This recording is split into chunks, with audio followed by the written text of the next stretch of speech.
Hello, everybody. Thanks so much for tuning in again to our monthly Ask a DM Anything, or as Phil is now calling it, Behind the DM Screen. Nice. This is all basically due in part to the patrons over at patreon.com/botchpodcast. We hit one of our levels, and every month we do this D&D Q&A where we have two DMs, myself and usually somebody else from another podcast or, wherever comes on, and we ask questions, just to have a discussion, and everybody in the chat can ask anything they'd like in terms of D&D or even DMing or role playing, that sort of thing, and we'll answer that as quick as possible. I'm joined by the illustrious and handsome Bentley. Well, thank you. Hello, greetings, everybody, from the Chaotic Amateurs podcast, chaoticamateurs.com, and across all social media. There, Caleb, there's the plug. Well, tell me a little bit about your podcast. Now, we I will talked not. about before. Okay, never mind then. An interview. Leave meeting. Be like, well, I guess I'll just. This has all been an elaborate ruse to fuck with people and their schedules, and then I'm like, see ya. It was just Anthony. Anthony's fucking with me. We have this little fake. Anthony and I have going. been texting the entire time, and he's like, "Oh, I can't wait to screw this guy over." Sure. Well, so are you going to Dragon Con this year? Nope. Okay, so I've never been to a con. I've a weird thing with. I've got a weird thing with big crowds of people and all that sort of stuff. Like, I'm so happy that my kids are old enough that they don't want to go to the state fair anymore at the, like, I'm like, oh, thank God. That's fair. There are I think it's over 84,000 people at Dragon Con, so it's a lot. Like, if I was performing or if I was asked to be there or something, that's different because I'm there for a specific reason. But for my own enjoyment, can't do it. I'm just I was asking more if you were performing, because I know they have a lot of voice actors there. They have voice actor panels.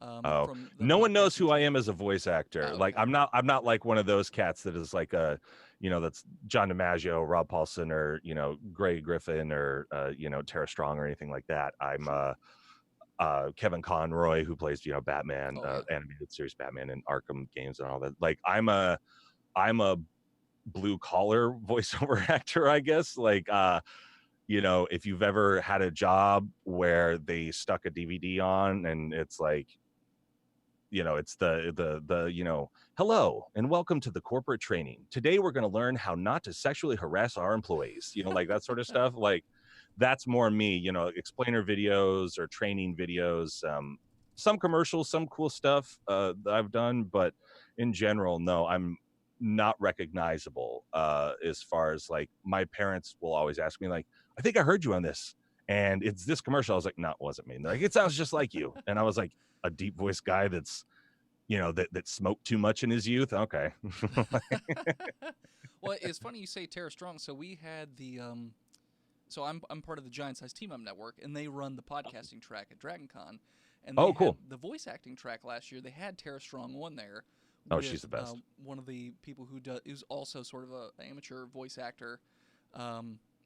And he did the panel with her, and he was nerding out the entire time. He's like, oh my God. Dude, like that's exactly what I'd be doing. I'd be fucking audition. I'd just be like, I keep doing voices or doing it, like, huh? Right? Help me, please. Yeah, we were constantly giving him pep talks. Like, it's going to be okay. You're not going to pop a nervous boner with Tara there. It's going to be all right. You're going to be okay. But she's just so lovely. I know. Insanely attractive. Yeah, she very much is. Yeah. I was sad to miss it because I had a panel that I had to do on Happy at the same time. So brag. Well, only 5 people showed up to that panel, so. I actually did. We've got a local Comic-Con here, and then I actually did a voiceover panel, and it was like in a smaller room, and like 75, 80 people came, which filled the room, and they sat and listened to me talk about my bullshit for an hour. And I'd like made a couple of I'd made like this real, like, all the coolest stuff, like all the biggest stuff with like corporate logos that people would recognize, and some animation stuff that I've done for like people on YouTube, like this guy named Steve Stark. And Stark did all of the original Smodimations for Kevin Smith. Like, he did Super Groovy Cartoon Movie and like all those, and so I was doing stuff for his YouTube channel, and he's done some stuff for me. And then another guy that animated for Kevin, Josh Stifter, he was just recently on Robert Rodriguez's Rebel Without a Crew sort of reality show where he gave people like 5 filmmakers $7,000 and like, go make your first feature. And we've worked together. I was in this feature and stuff like that. So that was really cool. And so I'd like put all this stuff there, and I just fucked around for an hour, and I just told stories and did different stuff and got a standing ovation at the end of it. I couldn't fucking believe it. Like, I recorded it and everything and released it as a podcast when I had a different one where it was just kind of like me talking and stuff like that for by myself for an hour.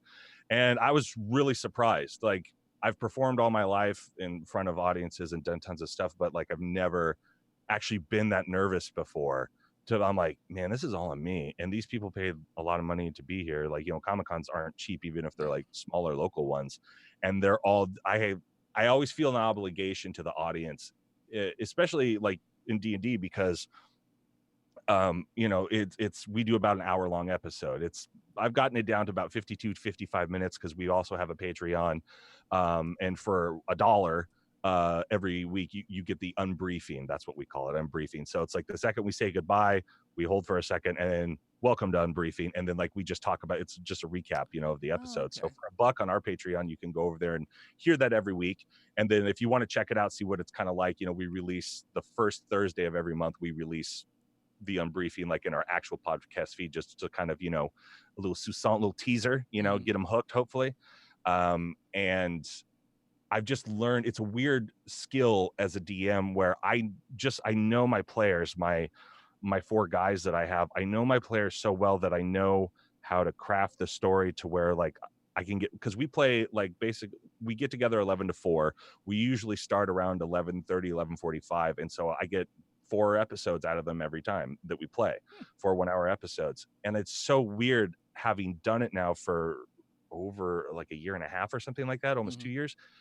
I just know how they're going to do stuff. And so it's like they're almost 4 mini adventures, like and then like each new session, like each session we get together probably about once a month. And it's so weird. It's just, I just know how they're going to play, and I know where they're going to lead, and I know when to push them and do more DM stuff, or when to just let them goof off, or when I'm like, hey, it's been a while, and I can tell when Durok, our dwarf, once our player, his name is Rhett, once he starts thinking in every situation like, so do we got to kill this guy, or do we got, I'm like, oh, they haven't had a battle in a while, so I should like throw something in there for him this session. Those are always the worst to fucking edit too, because I don't know how you guys do your podcast, but we do music and sound effects, and I'm the editor. So me too, and we don't so do it goes music, but we do sound effects. Yeah, so like we do music and sound effects, because I grew up, my dad was in radio and television, and so it's like I used to listen to like all those old radio serials from like the 30s and 40s, like Abbott and Costello, Superman, The Shadow, Batman, and so it all had those things, and so I wanted it to be like a radio play when people listened to it. And I was much more litigious when we first started. Like I had walking sound effects, I had like moods, I had different stuff. Now I've got an app on my phone where it's like if I want like a certain like a marketplace, or we're on the ocean, it's like it's got an ambiance thing, like I plug my phone and I hit that, so I don't have to worry about it the entire time. Okay. But then it's kind of like and then I just have this huge library of effects, and it's just, I know that I go from having anywhere from like 10 to 15 cues in a normal episode, that if they're going to have battle, now I've got 75 cues. So how long would you say it takes to edit one of your 1-hour episodes, would you say? Well, technically anywhere from 90 minutes to over 2 hours, because what I do is like after we get done recording, I immediately put them on my phone, and then I've got a notebook, and I have to listen to them and obviously do all the stuff. And then there's also the cut, like in people rolling and people talking or trying to figure something out, looking something up, whatever it is. And the combat episodes are probably over 2 hours for me to edit, including, so like it's about an hour and change of actual editing, and then however long the episode is for me listening. So yeah, anywhere from an hour and a half to 2.5 hours or so per episode. I'm really jealous of you, because it takes me usually about 8 hours to edit an episode. Really? How long are your episodes?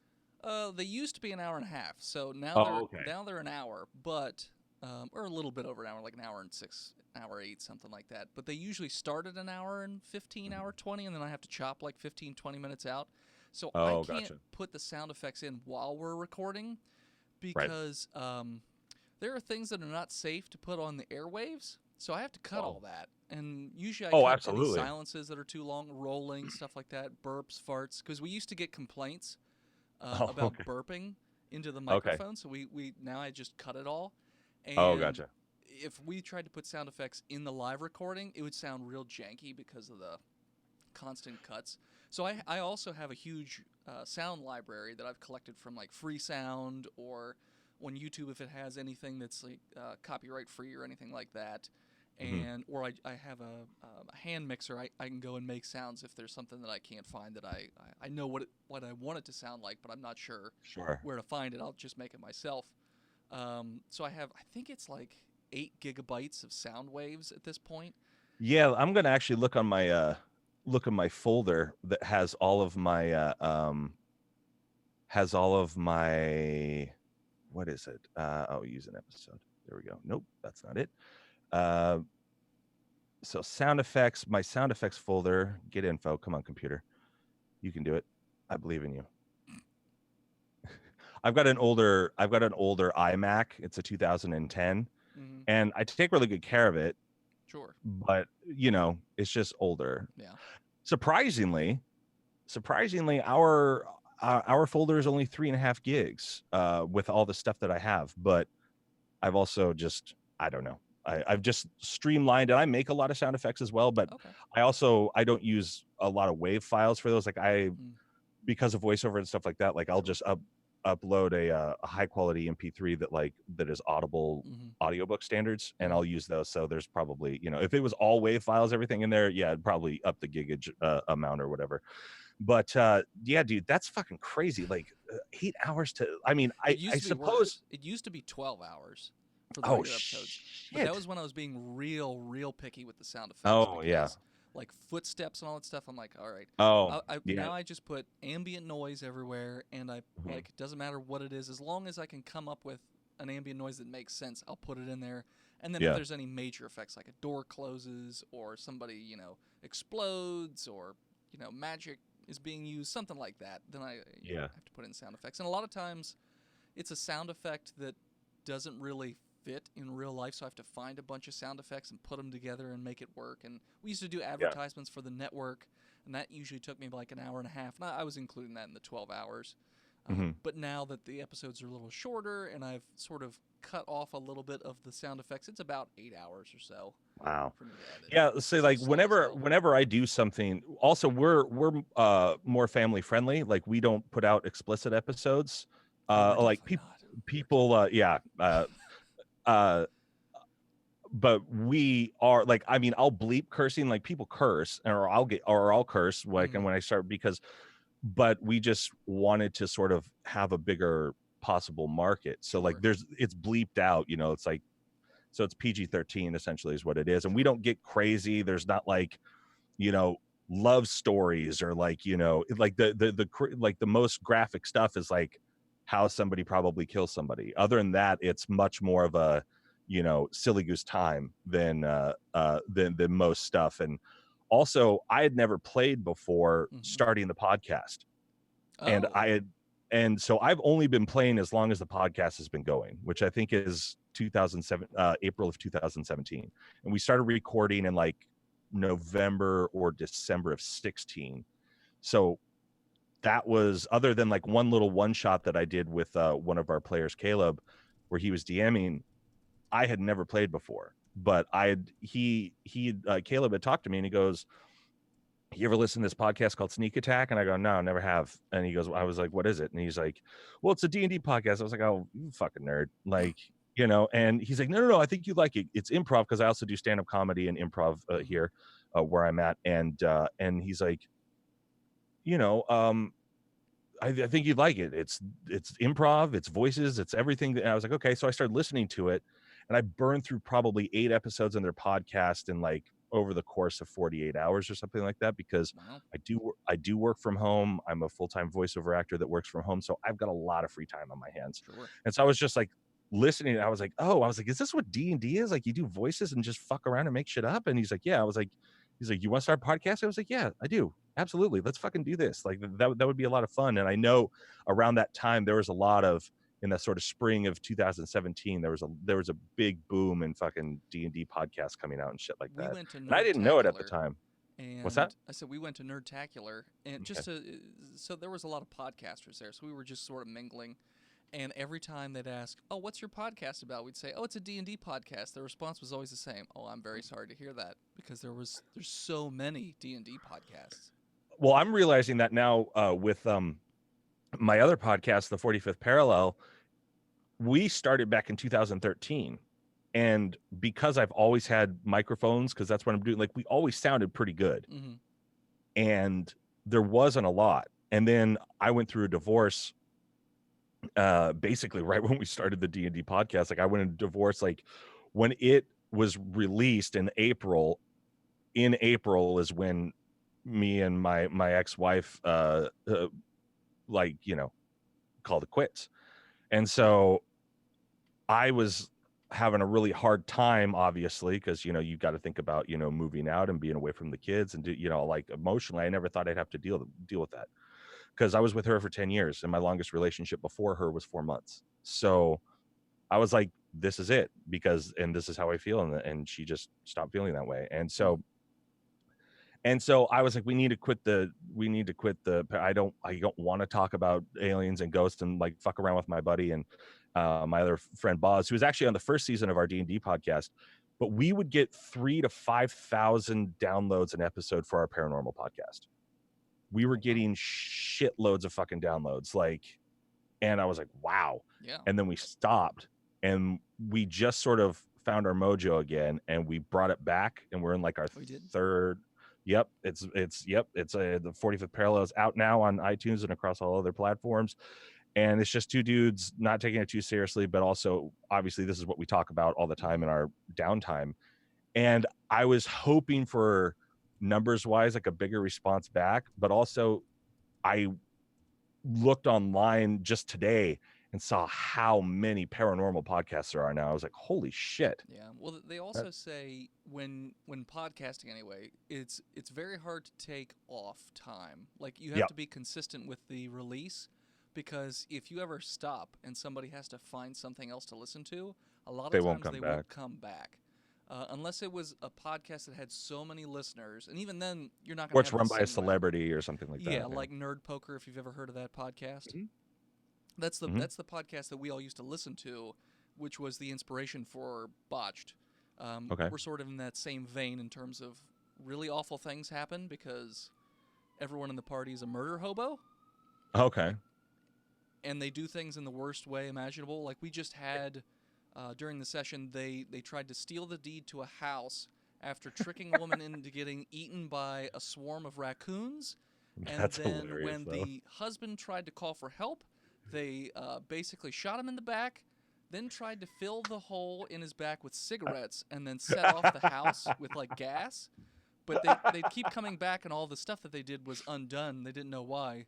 And so they just said, screw it, and they just stomped his throat out. And then the house tried to kill them. That's stuff funny. like that. And then they tricked the child into driving to the Pacific Northwest, but he's like 7, so he didn't know how to drive, so he wrapped his car around a tree and died. And they don't care because whatever. Free stuff for them. That's funny. Yeah, so they're really terrible people. So when you were talking about how you can almost predict what your party's going to do, yeah. I said this, I think, in one of the first interviews, and it agitated the shit out of Phil, who you spoke to earlier today. Facebook? Yeah. Yeah, on Facebook. He hated that it was so predictable. And then so he tried to play the opposite. He tried to play like a lawful good character. That didn't last very long. He eventually just, because no one else is doing that. Everyone else is going to be murder hobos, and it's almost impossible to be lawful good with a bunch of murder hobos. So he just sort of started turning a blind eye to things. And I said, "Oh, not predictable, eh? Okay, that's fine." Yeah. Yeah, so, I don't get to play. I played in season 1, and we're in season 3, and since season 2 I've been the DM because that was like right when I moved out, and I was like, I need something to like put my creative thing into, otherwise sitting alone in this sad dad pad apartment, like I'm gonna go fucking nuts. So I started creating this story and coming up with all these ideas, and it's just evolved to a place now where I have such a good time with them. And I'm I'm working on something really cool right now with a friend of the show who's going to come on, but we're creating an actual sort of adventure Okay. they're already sort of playing. They recorded like the first 4 episodes of like the start of the adventure, Okay. and we're creating an actual, so we're going to use the podcast as sort of a test play. Hmm. And because like I don't know how you DM, but like just because, and I don't mean this obviously offensively, but I didn't know you existed until you messaged me on Twitter the other day. So That's okay. so like I've never heard the show. So but for me, being an improviser, and one of our players is also an improviser with me down at Capital City Theater here in Oh, Salem, Oregon, for all your stand-up and improv needs. And that is the plug for my friend Jared. there you go. And but his name is Dash, and Dash and I, so it's like we have some like, you know, we're kind of on the same page as far as stuff goes. And I just, like I said, I know how the guys are going to sort of do stuff. So I'm really kind of catering them to this, but we're going to kind of figure it out. And then hopefully by the end of it, me and this dude named Alex, we're going to write it all up, and we're going to, you know, I would love to, like, once we feel that it's ready, Sure. I would love to send it to you if you ever want to try to like kind of run your version of it or something like that, you know, Yeah. play test it, you know. I think that would Sure. be fun. We could I even can't do tell that you. for a Patreon episode. You can be on it if you'd like. I mean, we always have guests on for our. So we do bonus episodes twice a month for patrons. Usually we record it on one day. We'll just do both episodes, and then Yeah. they'll release the next month in addition to the normal episodes. I think it's like $3 a month we have for Oh that wow, particular that's awesome. level. And like this past month was Space Vikings. So Okay. I've been trying really hard to break my well, it's not Swedish, it's Minnesota accent because Minnesota Vikings. Yeah. And it's tough. I'm finding how strangely close Russian accent and Minnesota accent is for me for some reason. I don't know why. That's interesting. Yeah, Like it's weird. I do a lot of impressions and different stuff like that. And the only Minnesota person I know is Jesse Ventura. And so like, you know, so That's a like very he's the different only, Minnesota. yeah. Well, like I'll layer the impression for you. So this is how I figured it out by listening to him, like on some podcasts. Like he was on Rogan a couple of times, and he was on the Unexplained with Howard Hughes, and I would listen to his voice. So obviously, one, he's got a very gruff voice because of Sure. the WWF and like all the yelling and screaming, Yep. and then probably, you know, lots of cocaine. So like Yep. you know, so he's got like a bigger voice, and like it's very gravelly and that sort of stuff. And now also I think Jesse has gotten veneers to like fix his teeth. Mm-hmm. So he sort of has like, you know, a speech impediment when he talks, you know, like when he does certain things. So like, you know, multiple syllable words. And then, you know, he's got the Minnesota, like the sort of Fargo, don't you know, sort of thing. So he's Mm-hmm. like, it's me, Jesse Ventura, former governor of Minnesota, living in my compound down in Mexico, completely off the grid. The government will Pretty never good. find me.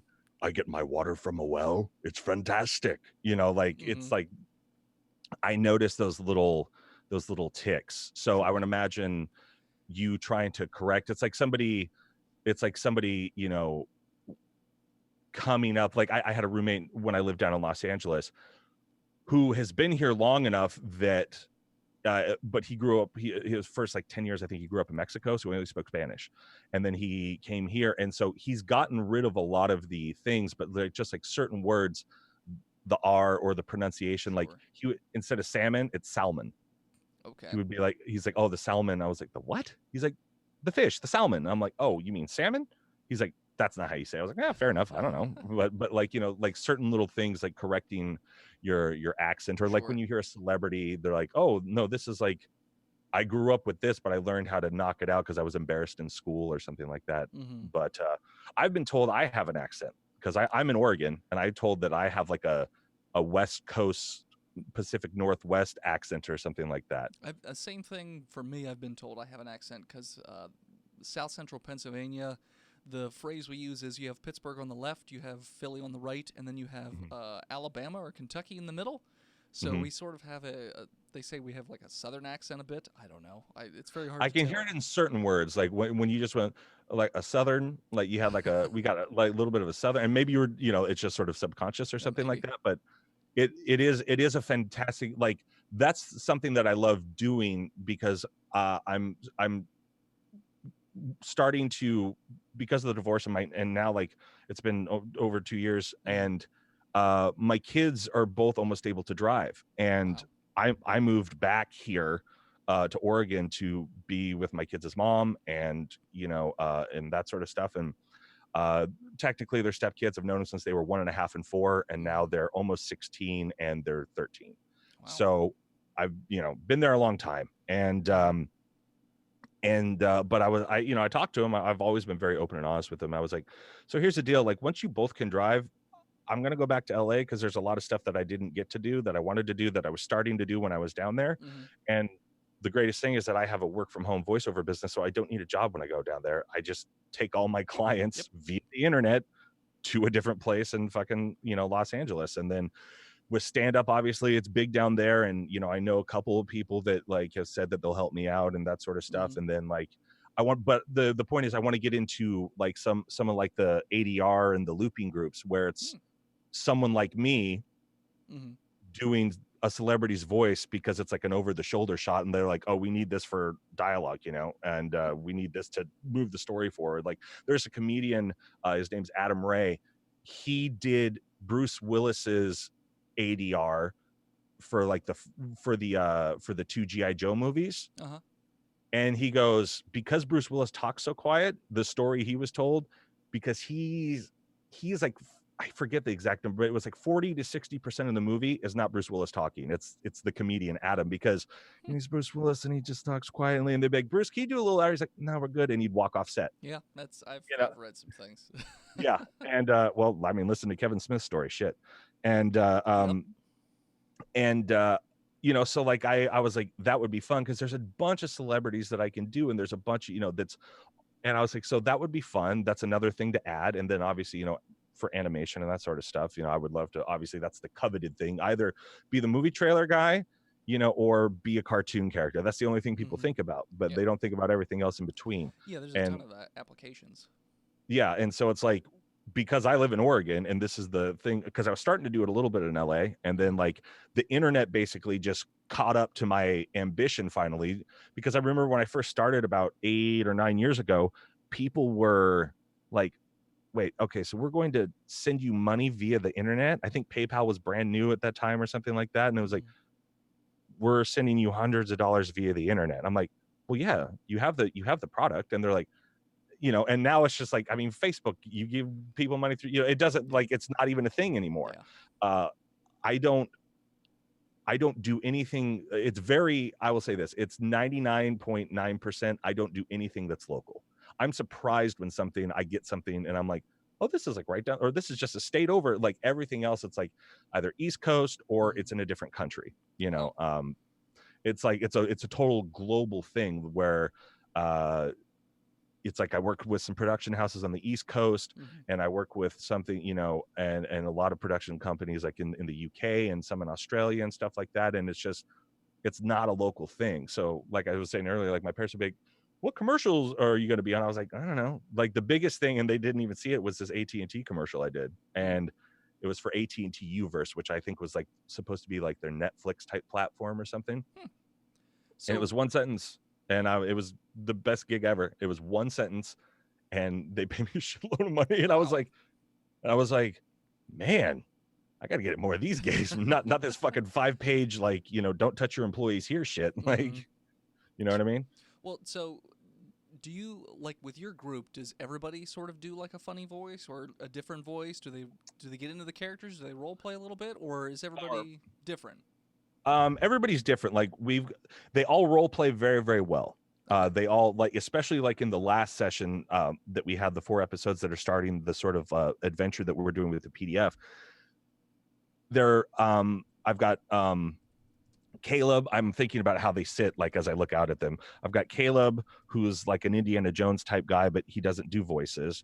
So it's just his voice, and it's pretty much just his personality as this character. So it's like, I've learned how to deal with Caleb in real life by just playing D&D with him and like seeing how he reacts. And then there's my buddy Dash, for the improv guy, and he is a half elf pirate wizard, of course. Okay. And he sort of does a English, English, sort of piratey, just like your classic kind of, well, okay, we're out here, well, you're doing this. His name's Peleus. Peleus Ianeth, captain of the Pale Lady. Welcome. And then our Duraka Rhett, our dwarf, he gruffs it up a little bit, but he's much more stoic, and he talks, and then the guy who's actually been playing D&D the longest, like over 20 years, he in real life he's like 6'6", and like he's a big fucking dude, and he plays this little 2'8" halfling who's like 75. His name is Ren, and he just does his voice, but all of their RP is on point. Like I see their personality switch for the most part. And when I get to play, because like Milo runs a different game that I'm playing a dwarf sword mage in. I had somebody else make the character for him. It's the same guy, Alex, that I'm doing the adventure with. I was like, this is what I'm supposed to do in the group. I'm the tank. I don't want to know anything. Just make me a guy that can just fuck people up. Sure. And he just sent me back the character, because I didn't want any of my personality trait, like any of my biases. I wanted to actually play from what the sheet said. And a lot of the stuff I have a hard time with him, because he's like a lawful good guy, where me in my name, I'm like, hey, you can let that slide. Or it's like, it makes more sense just to go hit him in the head, where I have to be like, no, we need to listen to reason, and we need to, let's question him first. And the last reaction is to, so it's always fun to, or, I do that I get to do whatever I want as a DM. And I'm sure you experience this as well. Like, if you want to play a character, you just make somebody up. You just go like, okay, I want to do this guy. I want to play a class. I want to play this type of thing. And so and they always usually get like a weird voice, or like, something that I'm feeling like. On ours, we Ren, who he loves this guy. We say the name wrong. I think as it's written in the book, he's a halfling god, death god. It's called Urulagan or Urolagan, like Urologan, Urulagan or something like that. And we just call him Ulagan, because we were like, I don't know, Ulagan. But I gave him Edwin's voice, which is like King Candy, and stuff. So it's like, so King Candy. Exactly. So the first time he calls him up with like this message spell to your god or whatever it is that he's got, I forget what it's called, but he's just like, hello, you've got Ulagan, talk to me. Oh, so wonderful to see you, Ren. Yes. So, and like everyone just lost their shit, because, he's supposed to be this all powerful god. And then it's just like, hello. And, I will do like, I'll do like, I've done Nick Offerman a couple times, this character, like Ron Swanson from Parks and Rec, where like they'll meet a character like if they just randomly pick somebody out of the street, it's kind of like that'll inform. So, they've gotten the, well, hello, wonderful to meet you. Thank you. No, I do not have any of the information you were looking for. But, and then they just like keep hammering them, and I have to sit there and be like, unfortunately, I do not have any. And they're just like, I think he's lying. All right, I'm going to cast this on him. And then like, I'm like, okay, success. I do not have any of the information. And they're like, God damn it. My guys make it worse, because if I happen to, so I just pick the voices at random. And if I happen to pick a voice that's not easy to do constantly, what they do is they try and hold a conversation with that person for as long as possible, or they force two NPCs that are tough to do to talk to each other.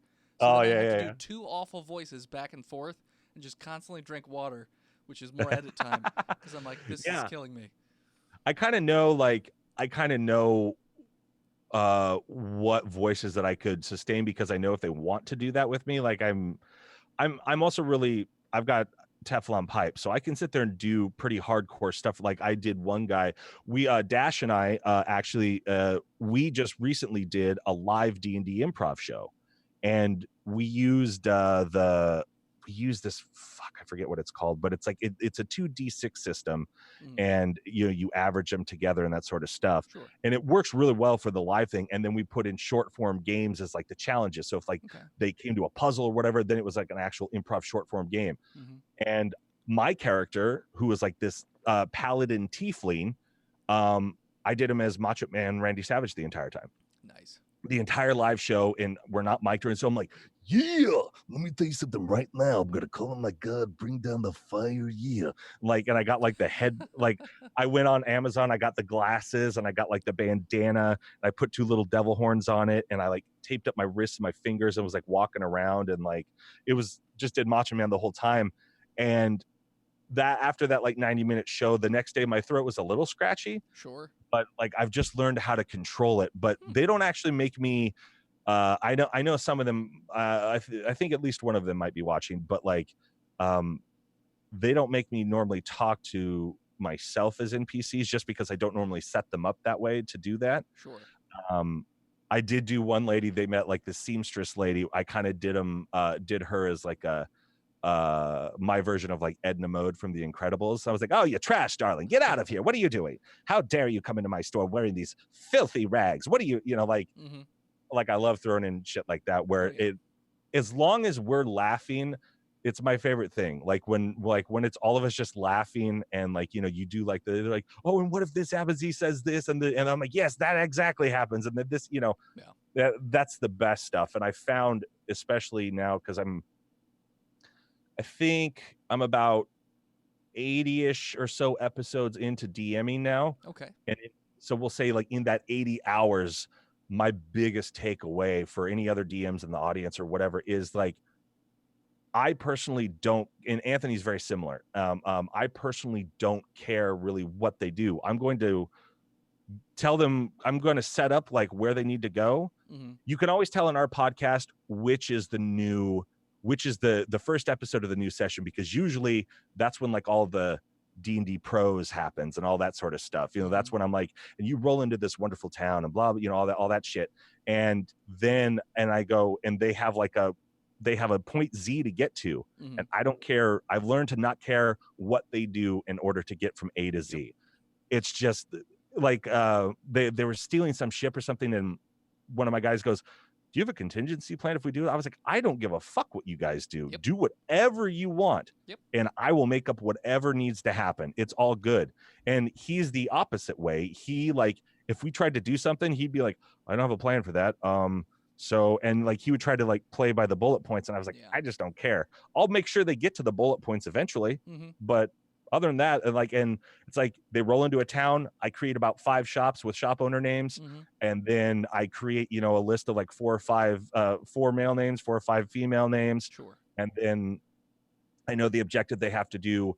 Yep. Maybe I'll write down a couple of like random rolls for me. If like something's that, I'll like roll a D6 and be like, okay, well, this guy just picked your pocket. Like, what's going to happen or whatever, whatever it is. I'm very much but other the than same that, way. It's all pretty much. I just don't care. Yeah. I don't care. And that's the big, and that's the most joy, because as I've started to do that more, the episodes actually get more fun because I just keep saying yes to whatever, or I give them the only times I really say no is when I think it will make them do something better. Like I don't want to be like, no, that doesn't happen because I don't have anything planned. I'll just say that doesn't happen yet, but you should think about X, Y, or Z, or you should, or, or whatever it is. Like, hey, maybe if you like, they all have these magical objects that are, linked to these dragons and this stuff. And I kept saying for the longest time, attune to your objects, and they wouldn't do it. And then all this shit, like they started attuning to the objects, and all of a sudden they had extra powers. They had extra weird, cool stuff that they could do. Like one of my guys, the pirate wizard guy, he attuned to his object. He got this thing where I called it cantrip caster. If he beats a DC 10, the DC gets lower as he attunes more. If he beats a DC 10, he can cast any cantrip he wants. That's it. Any cantrip he wants.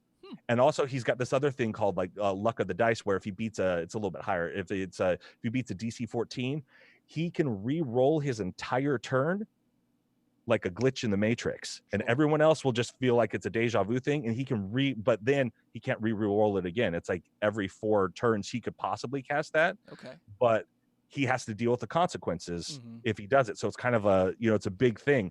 And I think giving them options like that is awesome, because one day it's going to come back to bite me in the ass. Like I've got the little Ren, the 2'8" guy. He's got a dragon hide cloak that allows him to fly, and he's impervious to fire. And so like Yeah, and so like, but I mean, they're gonna have to battle dragons. So like, Yeah. and he's the smallest guy, and he's the oldest. So I was like, give him something like this. But he was like, oh, I can do anything. I can do anything. And then I was like, oh, you go. How far is the? We've got a flying airship. Peleus, our wizard, our pirate wizard, his ship flies now. Hmm. Back to the Future 2, his fucking Sure. And I constantly have like, if I think something needs to happen, I have like a I've been told it's a Rick and Morty thing. I've never watched the show, but like something will show up that they need from future Peleus with like a note pinned to it. And it's like, hey, it's me. Here's something that you should possibly need. But I put a height limit. Like Ren went to fly up after the ship. I'm like, how high is the ship? And Peleus like, 1,000 feet. I was like, Ren, at 500 feet, you can continue going forward, but you can't go higher. And then they were like in this place recently where he was trying to like fly up above to get someone's attention. Hmm. And he got the person's attention. And I go, his man reaches into his pocket, does something, and all of a sudden you float back to the floor. Like it felt like the batteries just died on your flying cloak. He goes, oh fuck, that's not good. And I'd never done that before. You know what I mean? Like, Sure. so it's like I give him these great powerful objects, but then I also fuck with them. But then also I'll forget they have shit, and then like, because like one time Peleus, I had all of these guys and I was trying to like move them. I had like 75 guys surrounding them, Sure. trying to get them to go do something by this bad guy, right? Hmm. And they totally fucked me because Peleus goes, okay, I'm going to cast darkness in the middle of this circle you guys are all in. And I go, what does that do? And he explained, I was like, oh, it's like a 15 or 20 foot, like, I was like, oh, fuck. And then his next round, he goes, I'm going to cast, like, I think call lightning, or he goes, said like in 100-foot straight line. He ends up killing 38 people in one roll because it was like 8d8 or something like that for like the damage. Hmm. And he just fucking, and then everyone was like, well, I think we can actually take these fucking guys now. And they end up killing everybody. And I had to figure out a different way to like get them the information that they needed, later on. But I love stuff like that. It's my Oh, yeah. favorite stuff. So do you make Because up all of a your own sudden, like, items? what's that? Do you make up your own items, or are you pulling them from like resources or books or anything like that? Or I will, yeah, everything that they have, like Peleus' thing is an amulet. And I just started going through like the loot tables and like, and the stuff. And like, I would just look at it and be like, okay, well, he's got, I like this thing. I like this amulet. I like this thing. This seems to fit his personality. And so I just like, I'll mash up stuff. sure. Then one of them has like this, this sword or whatever that fights a dragon. So he has, I was like, I like this sword. I like this idea from this magical item. It's all in the sword. Yeah. So I kind of just, Frankenstein things together. And then I use the DCs and whatever from the books and that sort of stuff. Like for whatever power it is that I'm taking, I just do it directly from the book. But yeah, they've got Peleus last time for 250 gold. Because I just think it'll be funny for him to use it and fuck with me. Hmm. He got a cloak of the manta ray for 250 gold, and that's a 7,500 gold piece object or whatever. I was like, no, have it because I think it's funny. I want to see Yeah. what you're gonna do with it. Well, I do that too with I like random effects. So we Yeah. had a shield that we made. And this was before we. This is before the show. Mhm. It was the Shield of Buttons. Buttons was the name of the thunder god who rode a giant hypno toad. But, That's awesome. So the shield had a 25% chance to reflect all damage back. Dude, And that's dope. they used it for all kinds of different things. So the one time a building was collapsing on top of him, so he put the shield up and it activated and it ended up sending like the building in all over the city, just raining shrapnel down, just That is destroying everything.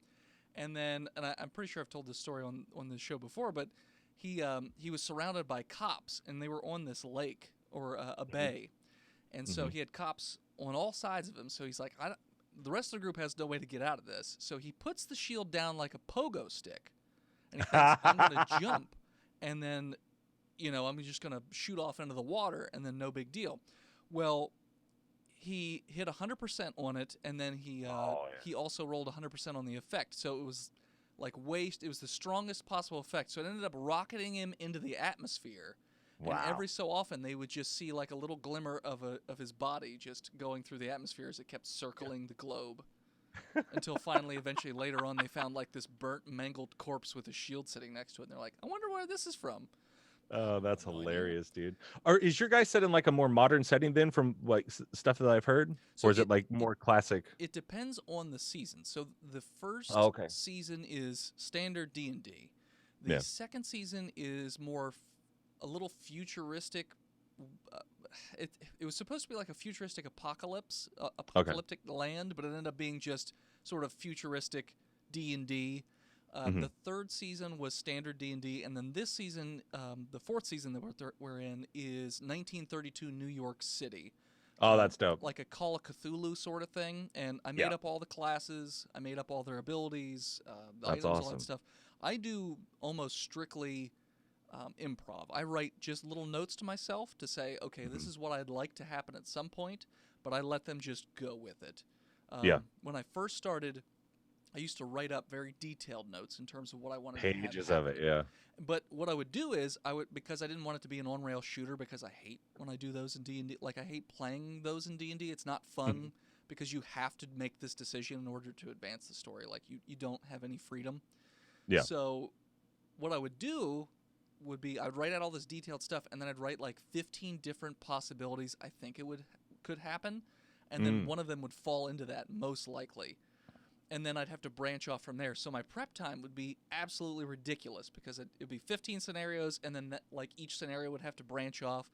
Wow. Now it's just I write a basic idea of what I want to happen, Yeah. and then whatever they decide to do, we go with it. And even if they don't adhere to what my back end idea of what's going to happen is, whatever, I let it roll and I go with it. For instance, Hmm. in our second season, there was so it was basically like the continental United States, but it was a little wonky because it's been thousands of years in the future. There's rabbit people and tortoise people and moose people Sure. and all this other stuff.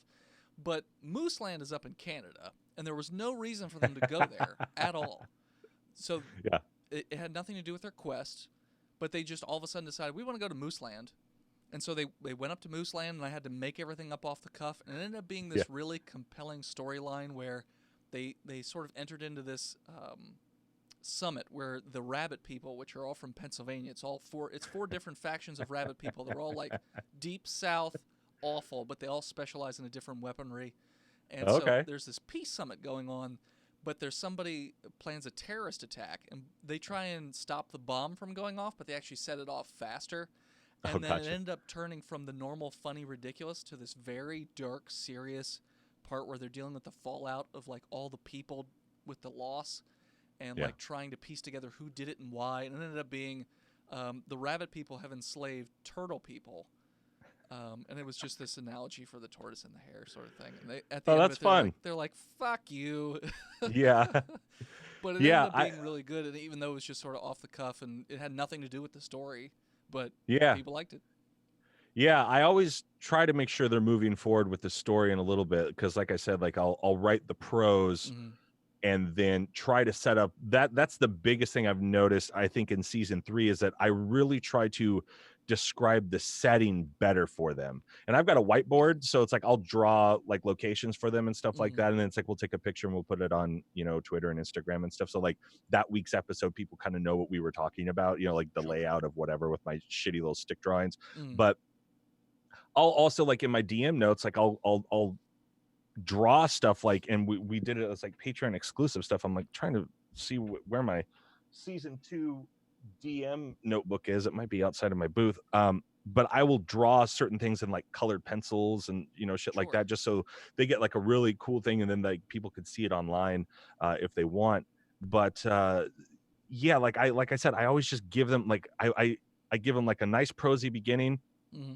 and then I know they have to get to this in order for this to happen, Mm-hmm. in order for this to happen, and then they can move on to the next thing.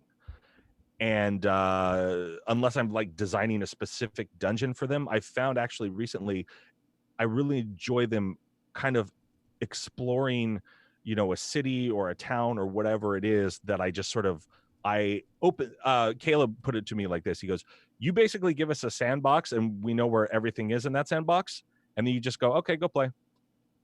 And like it, and I know that like once they get to whatever building in the sandbox, Sure. then that starts the next part of the adventure. But other than that, they can go do whatever.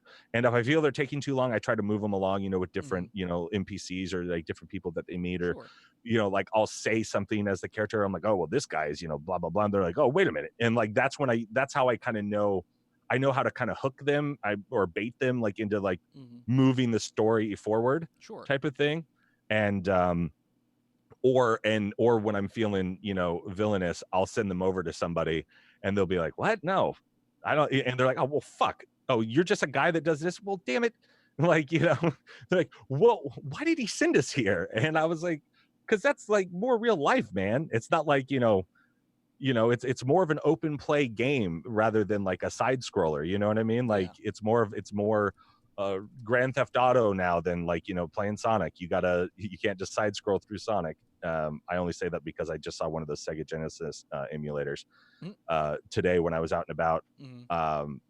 Yeah, dude, what is your favorite part as far as like a DM during play? Like when you set something up, or when you maybe, like for me, my favorite part about being a DM is the last 4 sessions we did. They went to this water cove, sort of like it's the richest place that they've ever been to. Sure.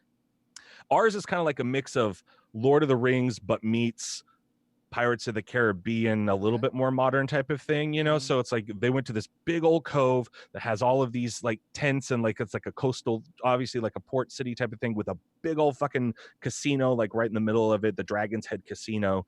And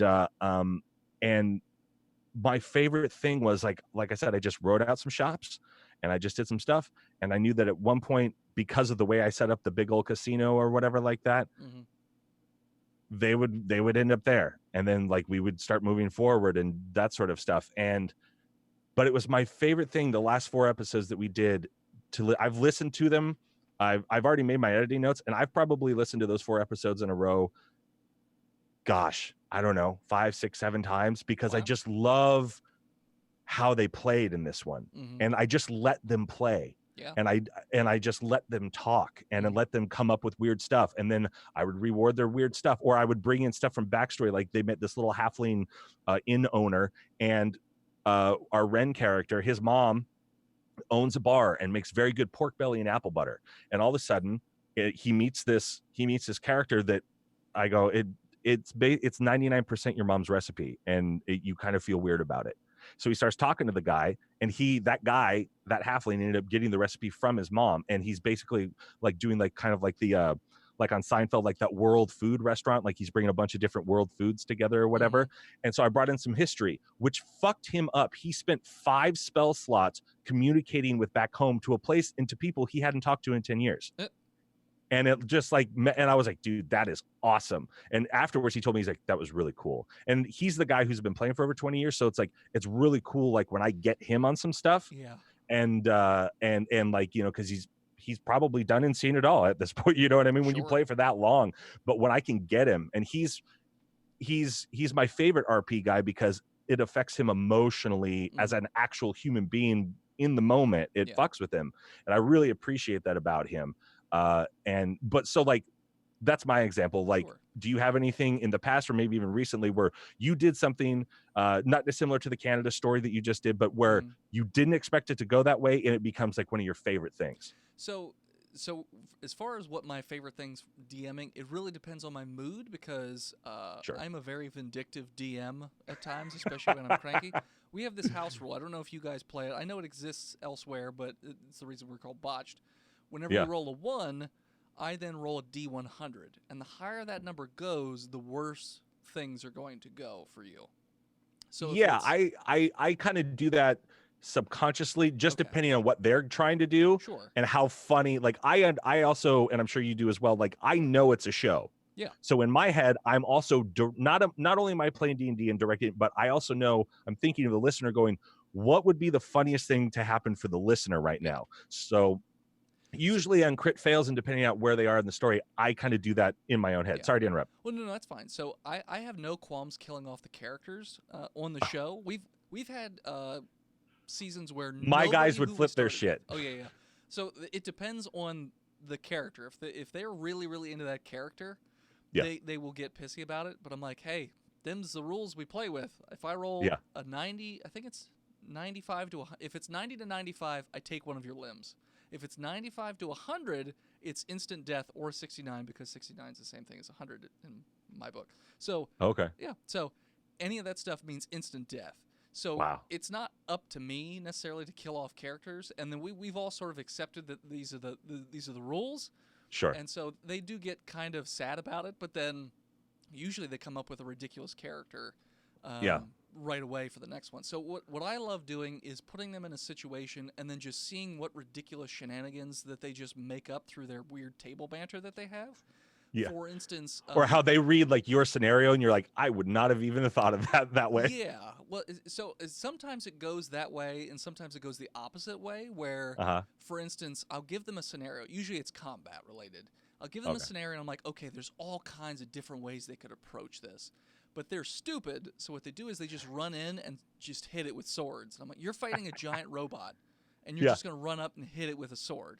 Yeah, Yeah, you're that fighting the makes- Iron Giant. yeah, makes sense. I'm like, okay. So in those instances, combat, they're not very creative. They just do whatever. Okay. But in social situations or situations where they can scam people, it gets pretty ridiculous. So for instance, they Covert or Kurt, who's played by Tristan, he's a fortune teller. So he has a couple different magical abilities where he has a slight chance to be able to accurately tell the future or commune with the dead. Here's the deal.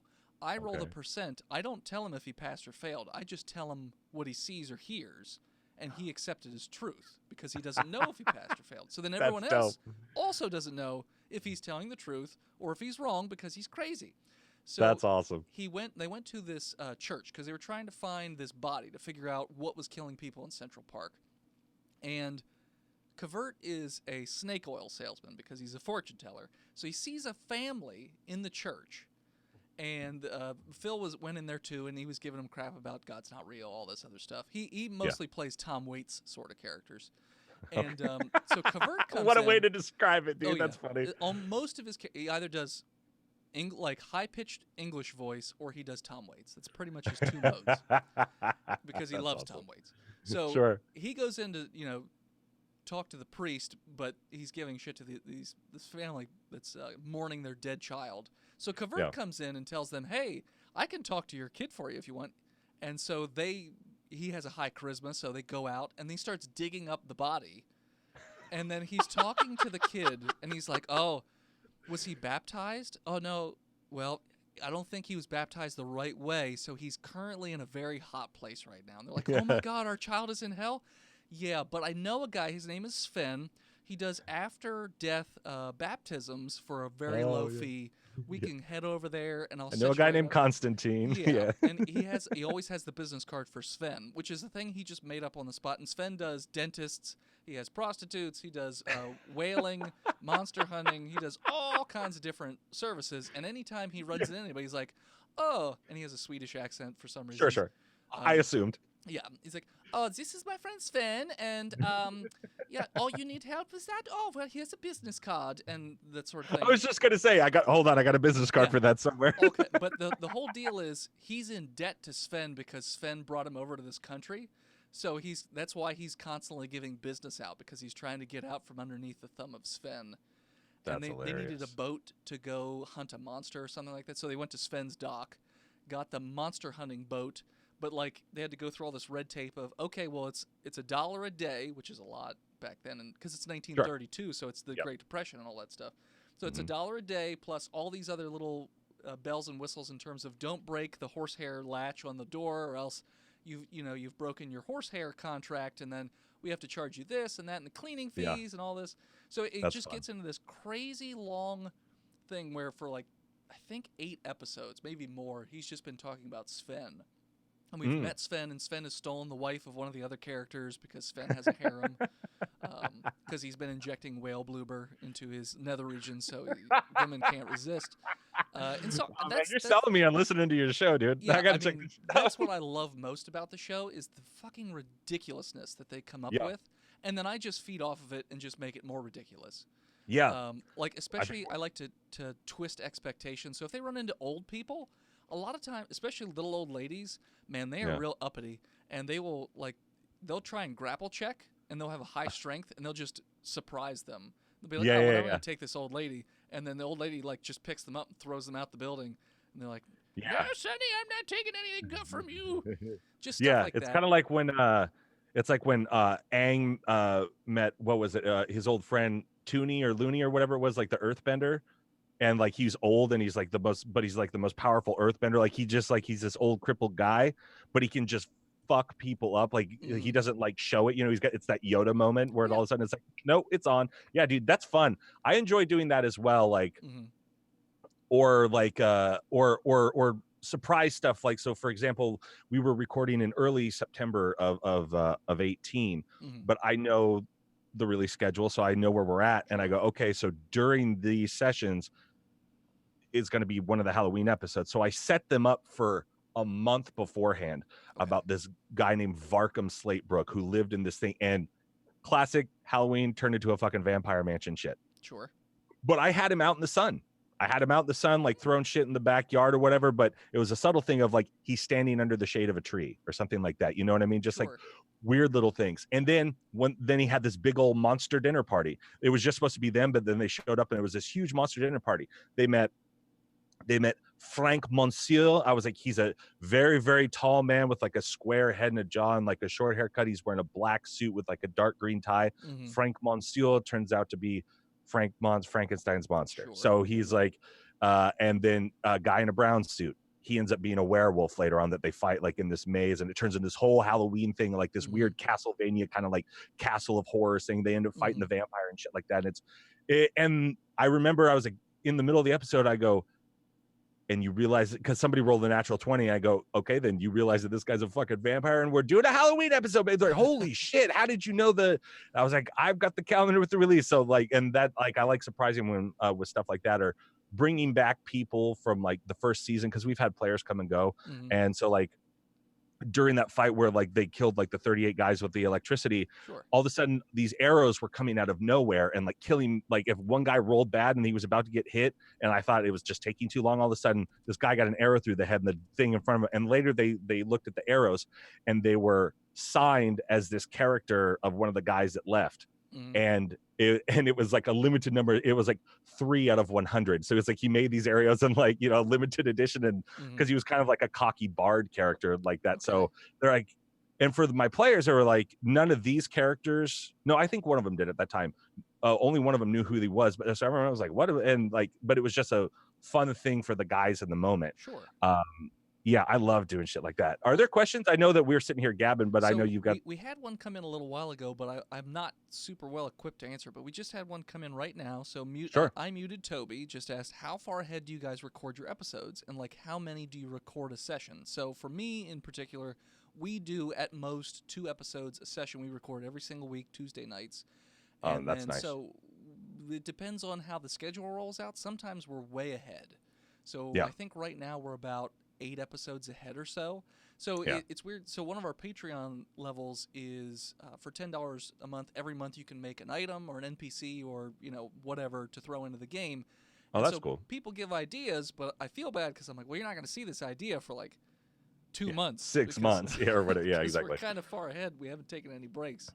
But how about you? I mean, you said you do 4 in a row. By the way, to backtrack a bit, you said you can tell when your 4 sessions are up because of you get more into the pros. We can tell when our 2 sessions are up because people have now sobered back up.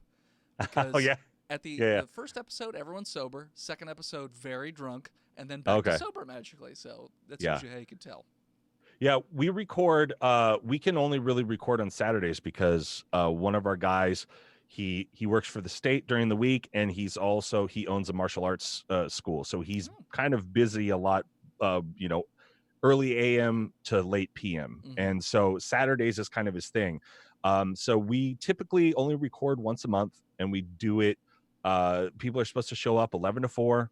And then we, like I said, we start recording around 11:30 and we get done by 4, and we get 4, 52 to 55 minute, depending on how much time I can see, because I know the unbriefings, the $1 Patreon thing that we do, like where we wrap up the show, I try to make them 5 minutes because I think 5 minutes of extra content is worth a fucking $1. Sure. And we do that. I do our sign off. We all pause for a second, and then I say welcome to the unbriefing. So it's like I just cut it apart. So it's immediately after. So we're still like right in it and stuff. And yeah, so it's always 4 episodes.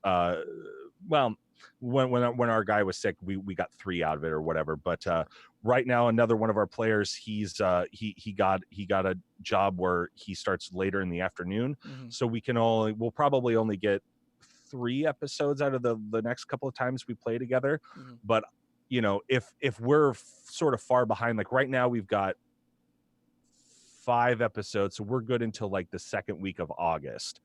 Okay. And then we're going to play, but we're playing July 20th and July 27th. So that's going to carry us over. And I like playing once a month just because I'm selfish and I like seeing them. Sure. We all talk outside of it and whatever, but I definitely like doing that. And typically we're at least one session. We're at least 4 episodes ahead of where whatever that week is. Okay. Typically, and I like to keep it that way. Yeah. For sure. And this will be the lowest we've gotten like recording at the end of July, because we haven't recorded since the second week in June, I think, is the last time we did like this last session that I'm really stoked on. Okay. But people have jobs and people have Sure. stuff, and it's when you're all adults, and I'm the only one with kids, but like when you're all adults and you've got shit to do, and it's tough. I would love to record, like I would totally do, like if we could all commit to 1 day a week for like the 2 hours, and just I would love to do it. That would be so much fun. But that's insanely difficult. It might be like I was talking with Josh, because they've got a huge fucking Patreon from Sneak Attack.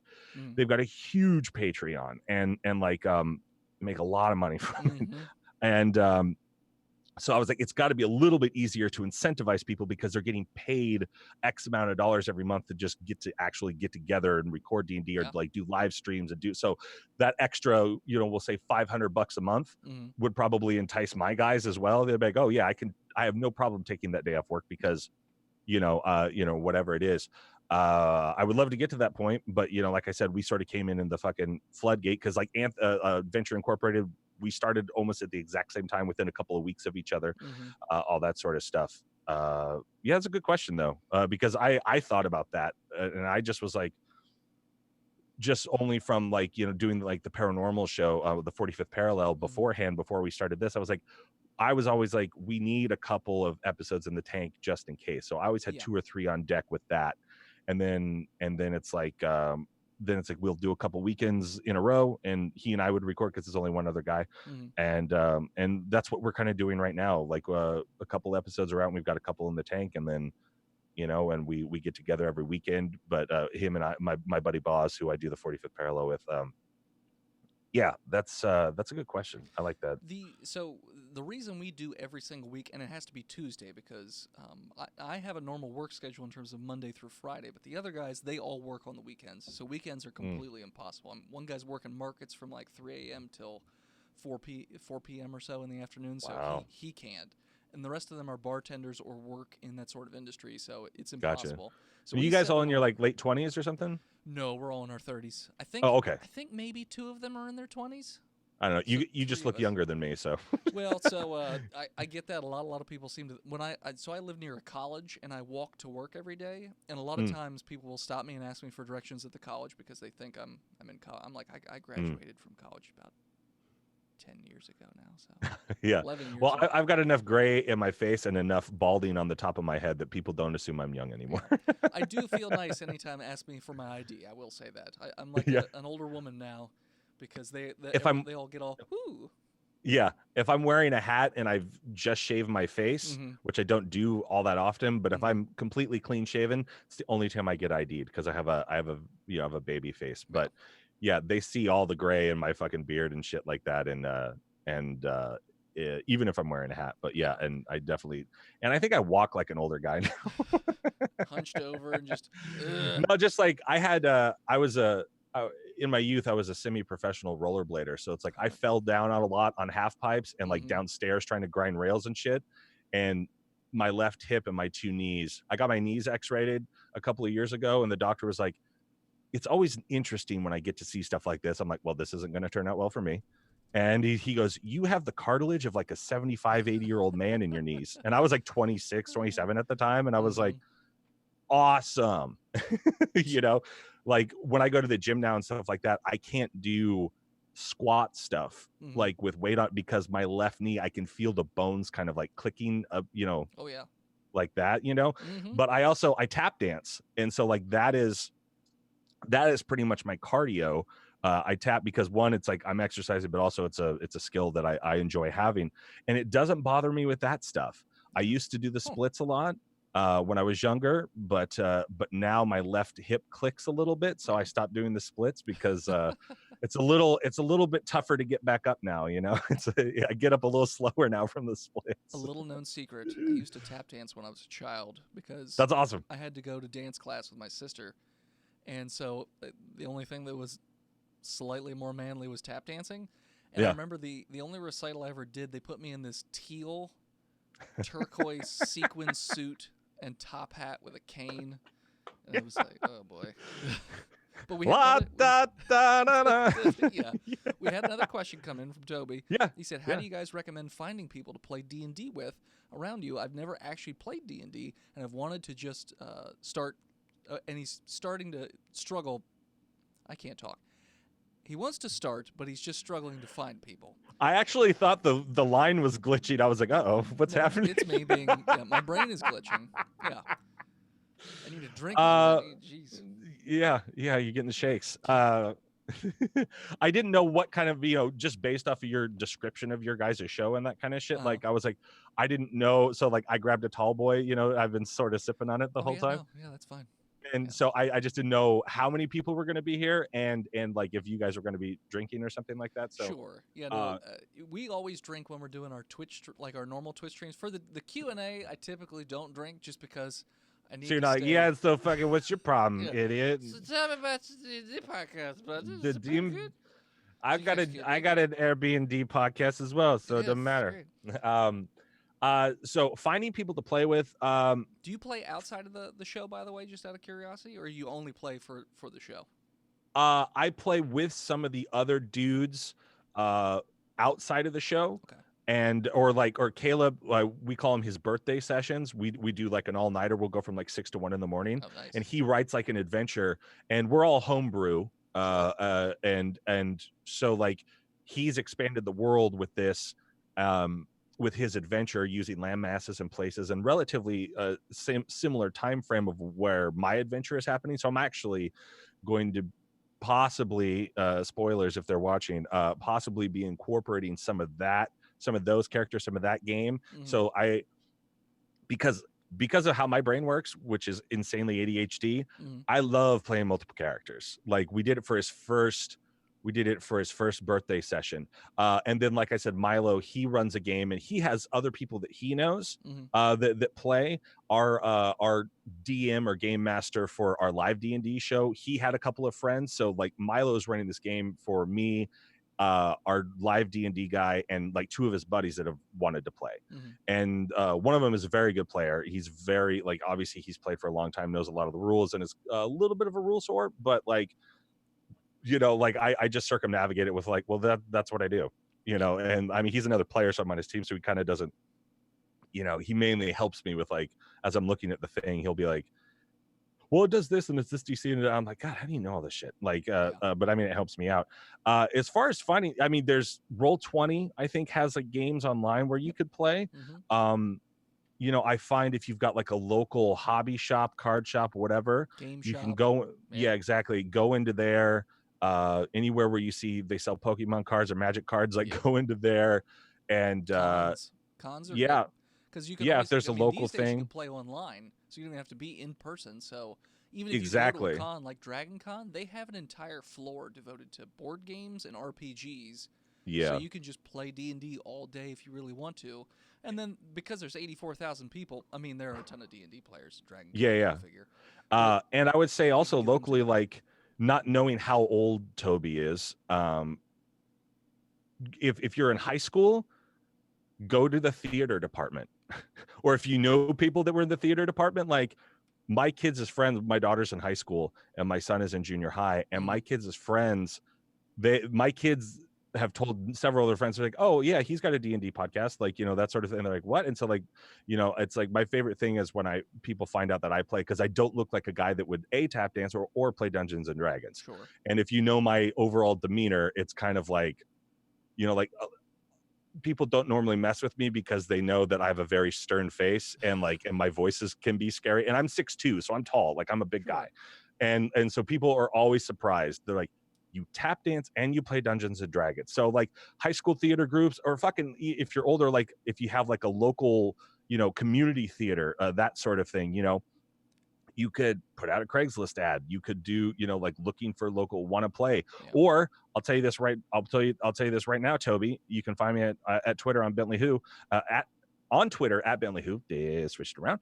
And if you can get some people together, I'll DM a game for you, like via Skype or something like that. I don't care. Yeah. Like, like I'll DM, like I've got enough stuff from the podcast where I could do like a little mini adventure with you guys. If you guys wanted to all get together in a room or something, or like you get enough people, like 3 people together. I got something for you. Like, I don't promise I'll keep doing it, but I'll dedicate 3 hours for you, Sure. one time, just so you can play.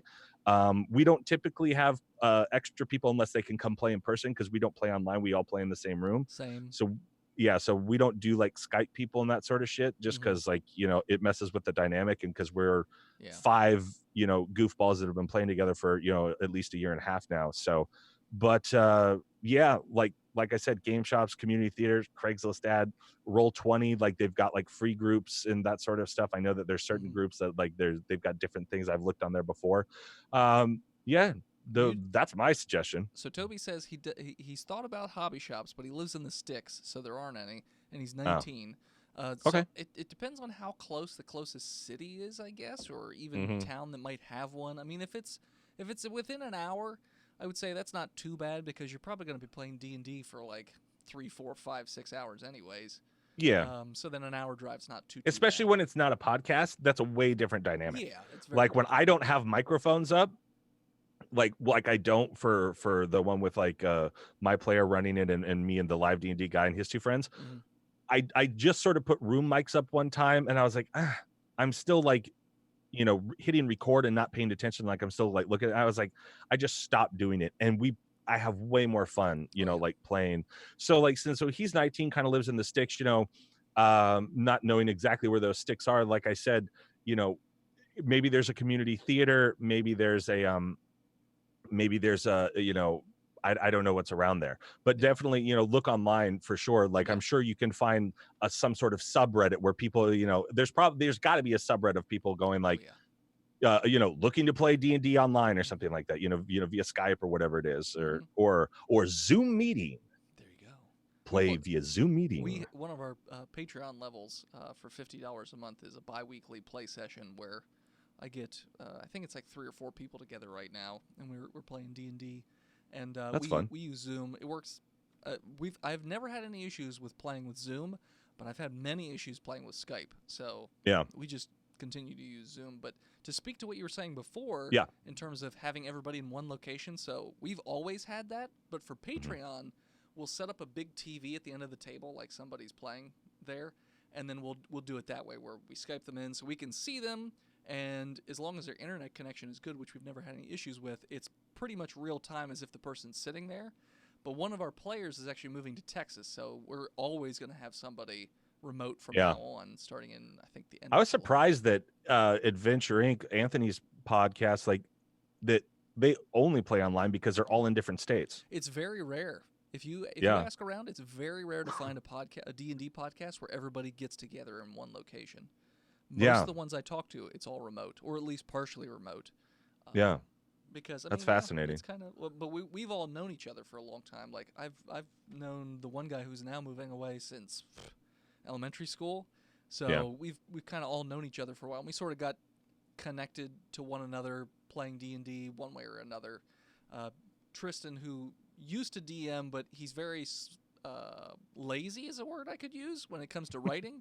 So we would just like stop playing for weeks on end because he just didn't get around to doing the actual recording. Yeah. Which is another reason why I suggest trying to do every single week, because I find if you don't play D&D every week with your group, or at least on a consistent basis, people start to find all kinds of excuses not to play. Whereas if you make it like a regular, boom, this is happening each week, it's much easier to stay in that routine because people love routine. I like our guys, it's not really like that because we all really enjoy playing. I think it's just I'm I always have been, like when I was in bands, when I'm like whatever creative project I'm involved in, I become the project mom or dad. And I'm very stern with my players, like in an email or whatever. I'm like, here's the fact of the matter. We all signed up to do this, and we are this many episodes left. And I think we owe it to the people who, the hundreds of people that listen to us every single episode. We owe it to them to not miss a week. Now, we missed a couple of weeks during my divorce time because I was super fucking sad. Sure. But and that's when I was still playing. But once I took over as DM, like I was like, so we all need to make sure that it's at least a once a month thing. We have to set it aside. Yep. And I don't care what people's schedules are. I don't care. Figure it out, because we need to play. Yep. We need to play if we want this to keep going. If we don't want to do that, if we can't find an 11 to 4 every 28 to 31 days, then we should just stop doing it. Sure. So, Well, plain and simple. Like, I mean, and I get like extraneous circumstances. Like we've had some guys, like 2 guys go on like Europe trips where they were gone. So like it was like a month and a half or whatever, but we made sure before they left that we had plenty of episodes banked and shit like that. And it is a time commitment, and it is sometimes, it's a monetary commitment to like the hosting fees and the shit like that, like whatever. But at the end of the day, you need to have people that want to do it. If you're doing a podcast, if you're just doing a whatever thing, obviously you can't make people want to come just have a game that doesn't do anything, but like necessarily go anywhere. But you've got, you've got a Patreon, and we do as well. But also I think we have about, $6 worth of patron subscribers or something like that. Like it's, it's not something where I'm like, well, we really lost out on the money this month, boys. Like, it's like, so, but yeah, and I've always been that way. We need to practice. We need to do this. I would videotape my band shows and like take notes after and be like, here's the set list. This is how we can change it. Like I've always been that way. And so like, I've always said like, this is what needs to happen. And and plain and simple, like we need to get together. Otherwise we'll have nothing, and I don't want to do it. I mean, that's just like, I don't want to do it if like, and especially when it's the easiest thing on them. All they have to do is drive to my house and sit and talk into a microphone. That was my argument. I was like, I'm doing all the recording. I'm doing all of the editing. The only thing I don't do is like, I didn't set up the website. So that's Caleb. Like, so I email him a Dropbox link. I go, here are the episodes. Here's the episode title. Here are the links. Here's everything and he writes the descriptions. But like, and then when he was in Europe, I was doing all of it, and like, and I don't mind doing that stuff at all. Sure. But like, I do a majority of the work. All you guys have to do is like set aside 5 hours one day a month, and that shouldn't be that big of a deal. Well, and if it is, then we should stop. For instance, and if they're watching right now, they're like, "Fuck." Yeah. Well, we actually, I don't know if we've ever talked about this, but we had a come to Jesus moment, as they say, a few years ago. I think it was 2 or 3 years ago now. It was when we went to our first Dragon Con. So the issue was, so I'm doing all the same stuff you're doing, but I'm also posting to the website. Phil does all the social media stuff because I'm complete crap with it. I barely use Twitter. I basically used it just to message you. But so we had this. Yeah, I noticed the responses were a little slow. A little bit slow. So we had this moment where a couple of the guys were just being real wishy-washy. Hey, let's take a month off. I don't feel like doing this. Oh, it's nice out today. I don't want to do this. Blah, blah, blah, blah, blah, blah. And so we were at Dragon Con, and the other show. So we're part of the Giant Size Team Up Network. So it's a network of different types of shows. And that's cool. Each one of them had a panel at Dragon Con. Okay. And depending on the show, they had different results. The one show was a great show, but they only had 5 people show up.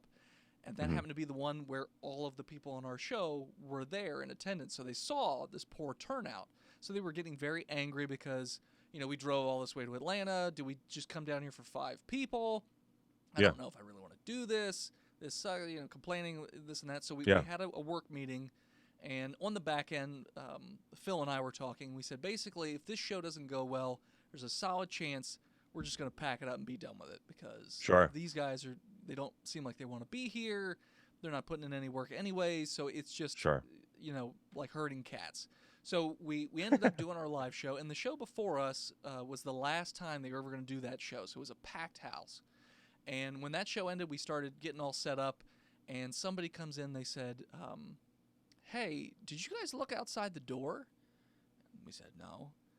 And we poke our heads out, and the line goes down the hallway and around the corner. Wow. And we said, "Oh, that's probably for one," because the hallway's filled with panels. So we said that's Sure. probably for some other show. Because what are the odds? We're no name. We just started Yeah. like a year or two before that. So So we're sitting up there, and then all of a sudden they let people in, and the seats are just getting full real fast. To the Wow. point where I think it ended up being close to 200 people for our first live show ever. That's awesome. And they had to turn people away at the door because the room was filled. Yeah. And the one guy next to me, Tristan, who was the DM for that particular session, he was just popping, I think it was Xanax, just popping Xanax like they were Tic Tacs, Wow. just trying to calm down. And then Austin, who was next to me, his hands were shaking because he was so nervous. And Austin's done stage productions and things like high school and things like that, but still, Yeah. he's done stage production. And myself, who has a fear of public speaking, I was totally fine because I'd been doing panels for 4 days. Yeah. Because they kept just saying, "Oh, we need another person to do this panel. You want to come up here and do this?" And I was like, "Sure, whatever." So at that point, I was like, For you, whatever. did you think of that you're like, oh, I'll promote my podcast? Like I'm the guy from this podcast type of thing? You didn't even. We did do that at the end of every panel. We did pitch it, and we would say, when our live show was coming. And before our show started, I said, "Hey, who here in the audience has ever actually heard our show before or heard of us?" And only 3 people raised their hands. One of them was a Okay. patron who brought us I think he brought us a bottle of Jaeger or something. That's awesome. That's hilarious. Something. Well, we had a whole table just filled with booze. And Yeah. so we started doing the show, and I think through the hour-plus show that we did, only one person got up to go answer their phone or whatever, but Mhm. everybody was laughing. It was That's awesome. ridiculous. At one point during the story session, we said we were at it was like a dinner party or something like that, but it was also kind of Cthulhu-y. Mhm. And the guy says he's going to eat some mayonnaise. He's going to eat a whole bucket of mayonnaise or something like that. So somebody in the audience threw a packet of mayonnaise on the stage. Oh, So perfect. Phil rips it open and just Yep. and then throws it back. Then the Yeah. guy comes back up with the mayonnaise packet and asks us to sign it for him. Dude, that's hilarious. And it was just ridiculous. And then we were doing shots with them afterwards, and we had merchandise that we were just giving away for free. Well, that's and cool. everybody seemed to have a great time. And what was weird was what we noticed was after that show, the exact number of people that were there, that was the exact number of listens that increased every single week. Oh yeah. So it was that's like, dope. oh, that's awesome. But that live show got them all juiced. And they were like, Yeah. all right, we're back on board. We're going to just keep doing this. And we just keep cranking along. And the That's dope. Patreon keeps growing. And we get more and more listens as time goes on. And we're always Yeah. looking for new ways to sort of branch out and, either advertise or just get more listens. And this is another way we thought might be a good idea to cross-promote between shows and sort of Yeah. cross-pollinate and, get listens that way. That was my thought with like the DM chat, Mhm. podcast. I would love to do it. Not dissimilar to what you asked me, but if you have recommendations of DMs of people that like, I would love to do it monthly. Just like put it in our normal podcast feed like monthly. Yeah, that's what like, we're doing monthly. Yeah. And so like I would love to, like I said, chat with you because there's a bunch of questions that I would actually love to talk to you about, more business stuff that is, probably isn't the greatest for this sort of shit right here. Sure. But like we had a similar thing maybe 6 months ago. There was a session where I was frustrated with something in my real life. Mhm. And then I had drawn something. And I had drawn it and I drew it one way and I explained it differently, but in my head, the way I had explained it, the way I drawn it, it made sense. And so our dwarven guy, Rhett, he and I are very similar personalities. We're very similar personalities. So we started butting heads. I probably cut out almost 7 minutes of us fucking just fighting in the episode. And like we were yelling at each other. And afterwards, like we went back and forth, on text, and like, he didn't talk to me for like a week or week, two, something like that. And then finally, like he goes, it's not fun for me to come here. He's like, I'm giving up time to come here and do this. And it's not fun for me. And I go, and so I had to re-examine myself as a DM and make sure that I started really explaining it the best I possibly could. And I really kind of like, before my guys got here, really mentally prepared myself. Like, I'll sit and meditate for like 15 minutes and just be like, think about the story that I want to tell, think about my A, B, C, and D that I want to have happen over the course of the next 4 hours, Mm-hmm. and just think about, the improv rule. I just, yes and, yes and, yes and on top of that, have a fucking silly goose time. And that's it. Yeah. Like that's what you're here for. Everybody should leave after playing this. Everyone should be saying to each other, wow, that was a lot of fun. I had a lot of fun today. That was so much fun. I can't wait to come back and play next time. Mm-hmm. Because we don't get paid to play. We just do it to put it out on the podcast. And it just sort of has become part of our lives and shit like that. Sure. But not only do I want them to be like, oh, that's a really cool idea for a story, or I'm having, I had fun because of this part in the story, but I want them all. And it's really changed. Like I can tell you which episode it's in, and you can hear the change in the next first episode, where there's more prose, Mm-hmm. because I've been really, and that's been like our last 15 to 20 episodes, maybe, I think, that Okay. it's just really changed, and it's much more fun, and we laugh more now, and we just Mm-hmm. have so much more fun when we get together. And that's a huge thing, especially like, when we're not bringing down Patreon numbers, where it's like, we have an audience to a certain degree. Like, I don't know how many it is, but it's well over 300 downloads an episode or something like that, which Okay. isn't crazy, but that's still 300 people Sure. that join us every week, 300 plus people Mm-hmm. that join us every week. And then recently there's this ad called like Podcoin or something like that, where like you can get paid to listen to podcasts or something. Oh. I don't know, like one of our guys, and he just sent me a screen cap today, which was like, you have to like claim your podcast or whatever, and then you can see the analytics. He goes,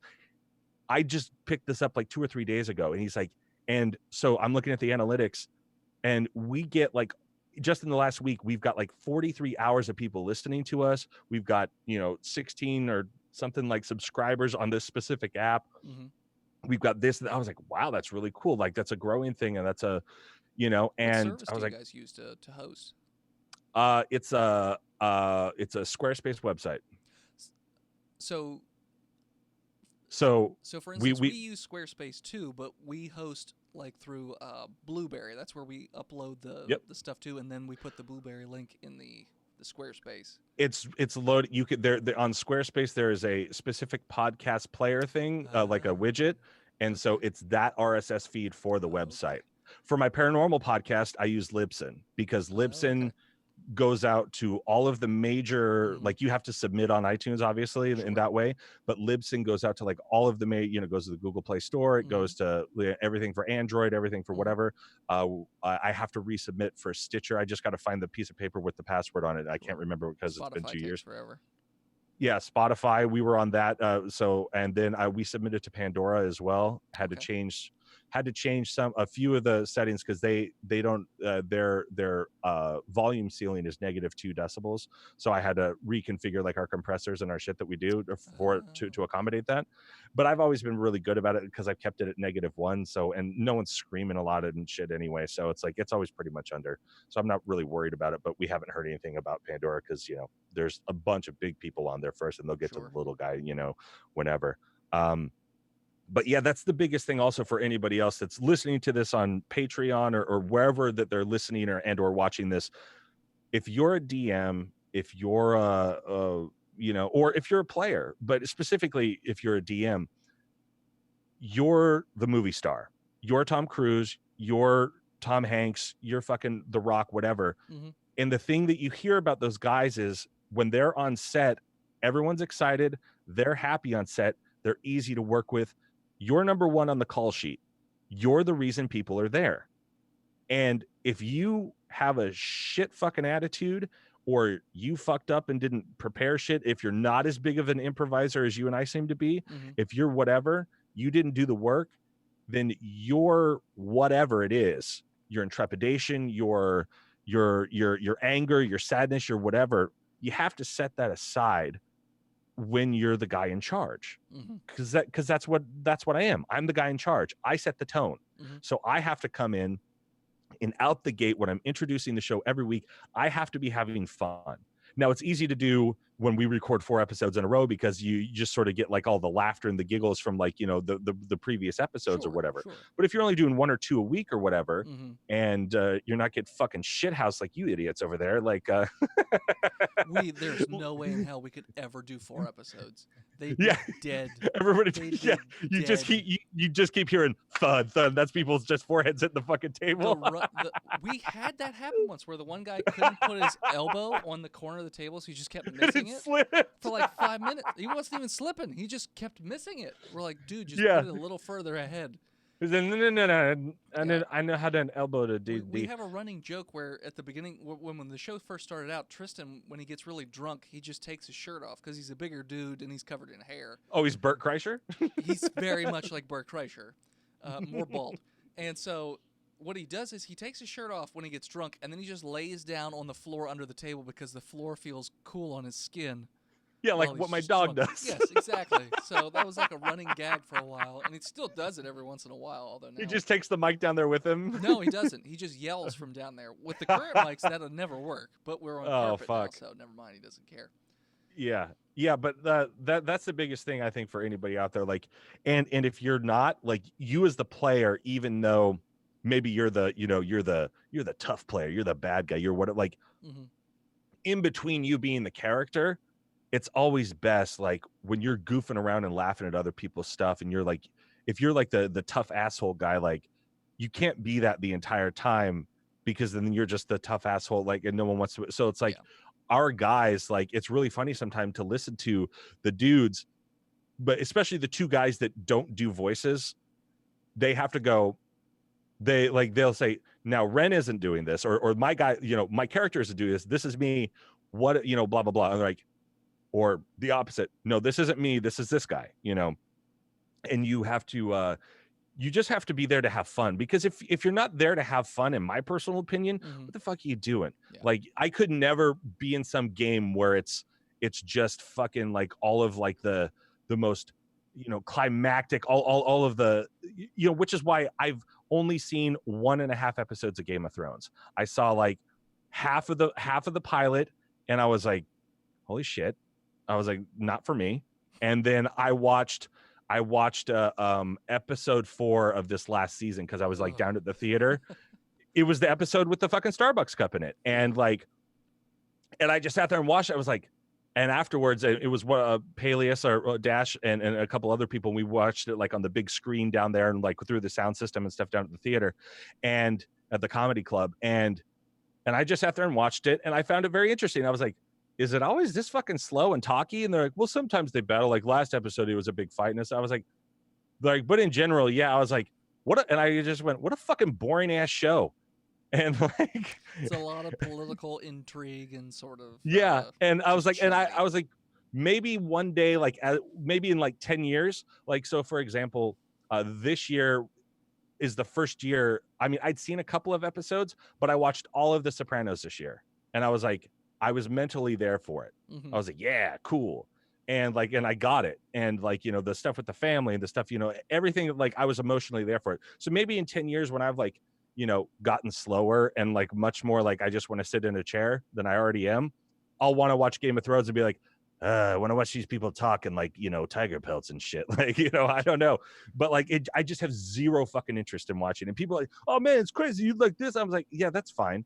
But like, oh, that voice I just did, they met like a sword and knife and like, you know, whatever dealer, and I just did him as like John C. Reilly the whole time. So they met him, they're like, hey, so we're each. I was like, oh man, like, I mean, this is crazy, but like, I mean, you want to throw like one of the daggers, go ahead. Like, I'm not trying to be like hyperbolic or nothing, but I mean, like, go ahead. And they're like, and our dwarf guy was just like, thanks, John C. Reilly. Like, he knows that I do voices and shit like that, so he'll always like call out which impression I'm doing and shit like that. But yeah. By the way, I don't know if you know who Dixie Wrecked is, but somebody in the chat named Dixie Wrecked 34 said Barack Obama more like bedrock yo mama, attention span equals 0, and then he put got him. So I don't know if that's anybody you know or not. I've never seen the name before. So.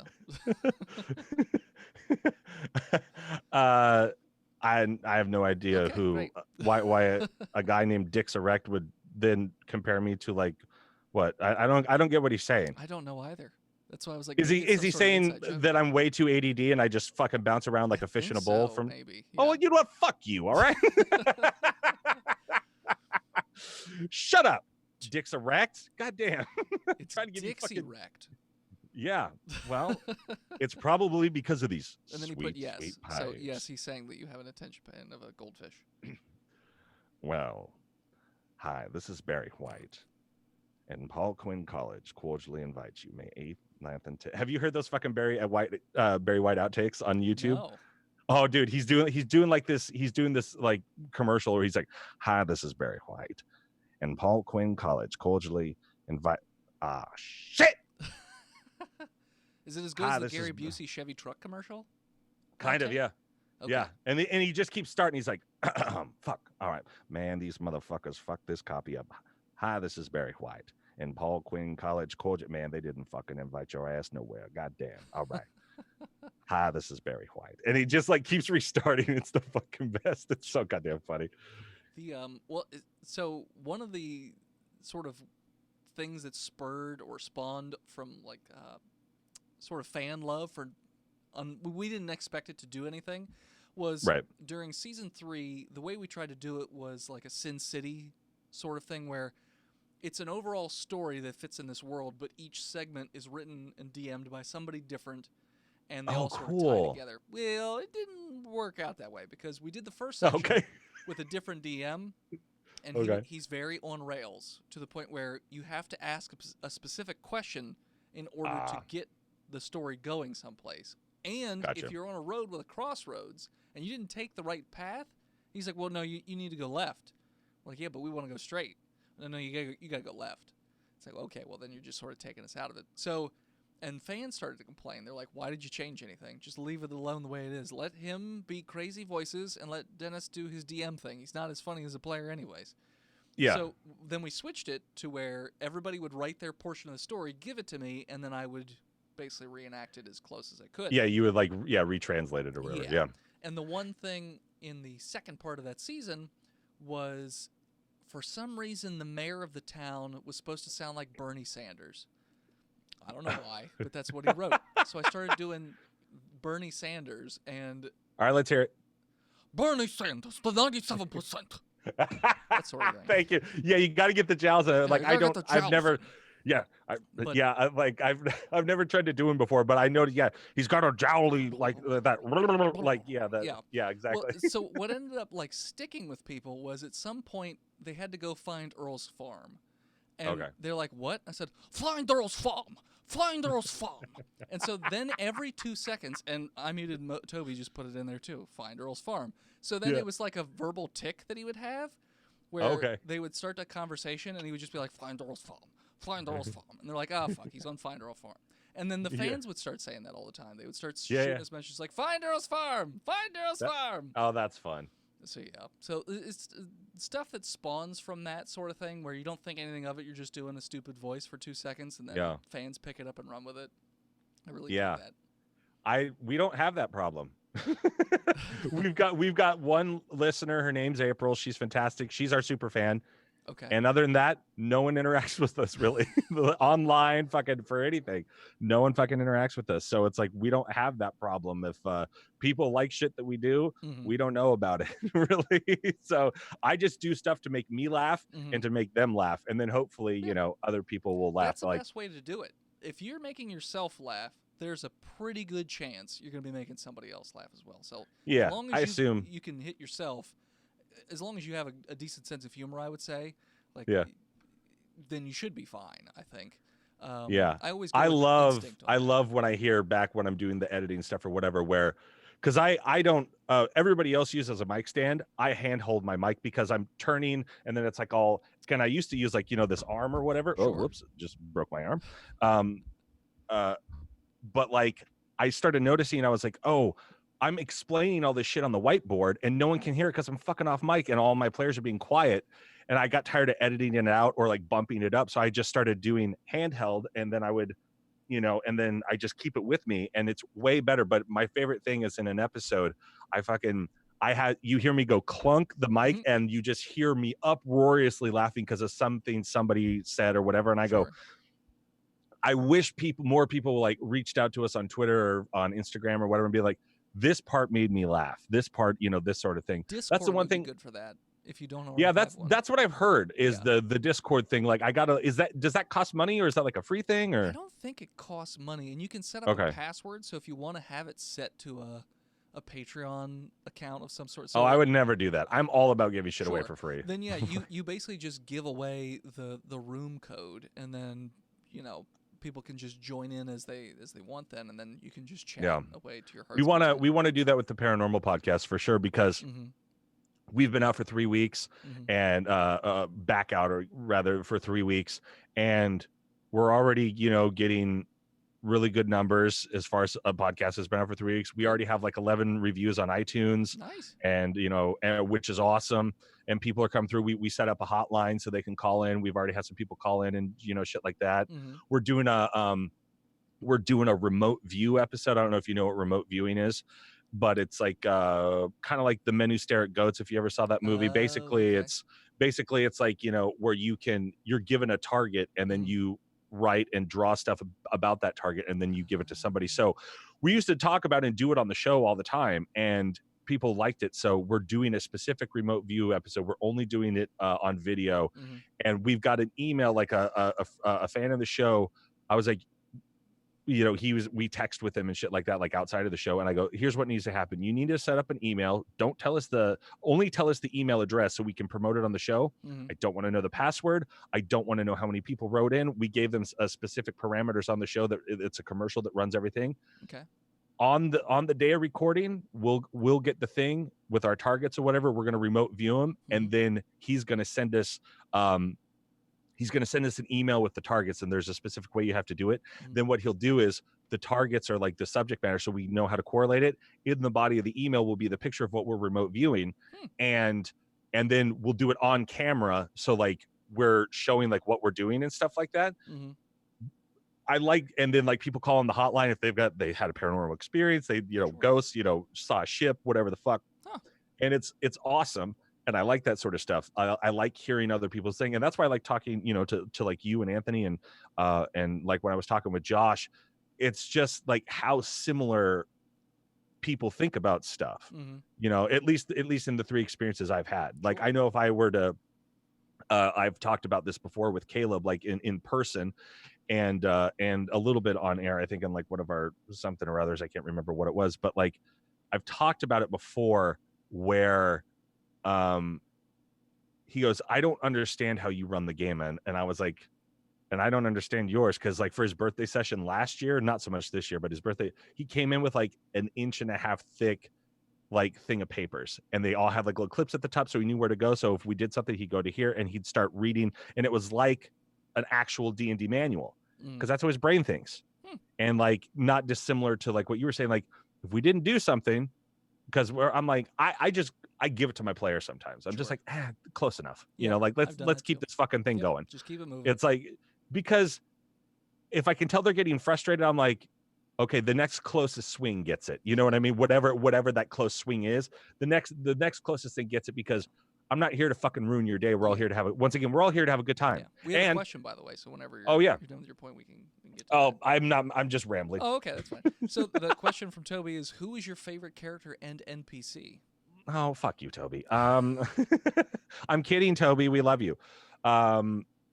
Let's see here. By the way, my biggest thing is I treat everyone like they've been my friend for 5 years. And so like I just start like, especially with comedians, like all I do is roast people. It's my favorite thing. So like hey, oh yeah, this is Barry White, and no disrespect was meant, Toby. My favorite character was my character in the first season with his catchphrase, "What's up, bozos?" His name was Lanston Philly Duke. He was an evocation wizard. Thank you. He was an evocation wizard gnome, and he was a sassy little idiot. Like, and I didn't know if we were going to keep going or how it works. So unfortunately, at the end of season 1, spoilers, he sacrifices himself. But I figured out a way to bring him back. So he might be showing up in our game that we're playing right now. He's already showed up once to a character that rolled over from season 1, but I then he didn't want to play that guy anymore, so I killed him off, and that fucked with people. That was a hurrah day of like for our players. Like one of them got mad at me, and you can hear it in the show. He's like, well, what am I supposed to fucking do? Like, you know, and because he just disappeared. Because they've time traveled, I basically Marty McFly'd him, and he just disappeared out of existence. So they couldn't fucking do anything about it. And like because one of my characters was like, well, I've got this and I've got this, so it's like I can bring it back. I'm like, fuck you, you can't bring it back from Marty McFly disappearing. From a character that I didn't play, I would probably say, in order of my favorite to my least favorite, no, not at all. This is in no specific order, because I love the way all of my guys play their characters. Sure. They're all very, very good. And like I said, I've mentioned several, like the last 4 episodes, they were all in the fucking pocket as far as their RP was going. Their characters, the way they did. And like, they also, I don't know how you deal with this, but they love to fucking split up because they think they're going to fuck with me. They love to all go their own ways, and they're like, let's see how he deals with this. And I don't give a shit. So I'm really good about being like, this happens for a while, you know, and I kind of like, I'm looking at the thing. I'm like, so after about 5 minutes, I'll put a pin on, be like, okay, and now we cut back to this guy. And then like I do a thing like, and we cut back to, and then it becomes like a comedy thing of cutting back. So the things I love about Rhett, who plays Duroc Dragonsbane, our dwarf, how fucking he's a fucking rock eater. Like that's like our version in our world. That's like calling someone a motherfucker. So it's like, what's up, rock eater? You know, like shit like that. That's like our word. Yeah. But he's just like, the stuff that he does, because he's so committed, I can't believe he's saying the shit that he says. And 9 times out of 10, something his character says names the title of the episode because it's so fucking funny. I love how he just transfers out of Duroc mode, or he transfers into Duroc mode, and he's just like he thinks he can beat everybody else. He thinks he can kill everybody else because he's an ex-general general in the Würzburgian, which is our dwarven city, Würzburgian army.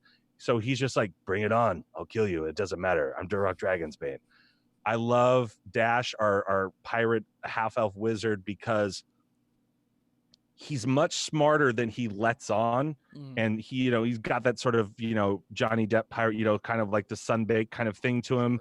But also he's just so fucking silly, like the stuff that he comes up with and the things that but he's also a very good player because he's been playing for about 10 years.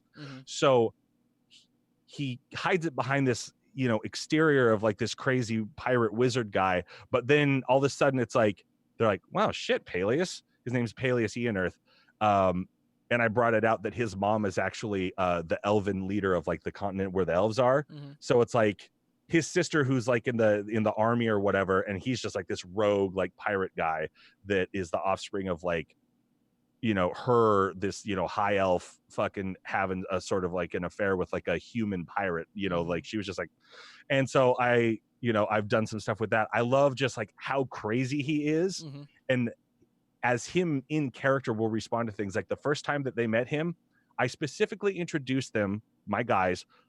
They got on his pirate ship with him. They're taking him to find this thing on this island. There becomes a big old fucking in the ocean, like a what do you call it? Like a cyclone, or like where it's going down Vortex. or whatever. Yeah, but like the ocean's just spinning or whatever, and he steers it right into him. And they all, within 2 hours of first meeting him, I think it's like the second, maybe third episode, they're with him out of the 4. All 3 of them try to attack him and mutiny him, and they finally get him, and he goes, I loved his response. I started fucking laughing, and it like clicked them out of it. He goes, I love how you attack me and try to do this when I was brought here for a very specific and this is the first time he's ever played with us. I just wanted to bring him in as a player. I didn't know that my guys would love him so much that he would become a regular on the show. And he's like, I love how you just immediately assumed that you should have muted me against me. Maybe I was brought here for a reason, but that's fine. Tie me up. And then like, because they were like going down the drain basically. And then like you hear them all go like, oh, I regret this. Oh, I guess maybe we should have trusted him, you know. Ren, my character Milo, who plays Ren, I love how committed he is to the RP. He sent me the 100 questions thing. He designed his halfling home, and then I incorporated into the story. He does the layout. He's just so committed. He knows everything about everything with his character. So however the second that I hit record, And we go around the table and he goes, and Milo is Ren. The second I hit record, though, as soon as he says that, he's Ren. Unless he's just like laughing at, like, Sure. I've watched him like emotionally get upset, get choked up, do different things because he's that deep into it. Wow.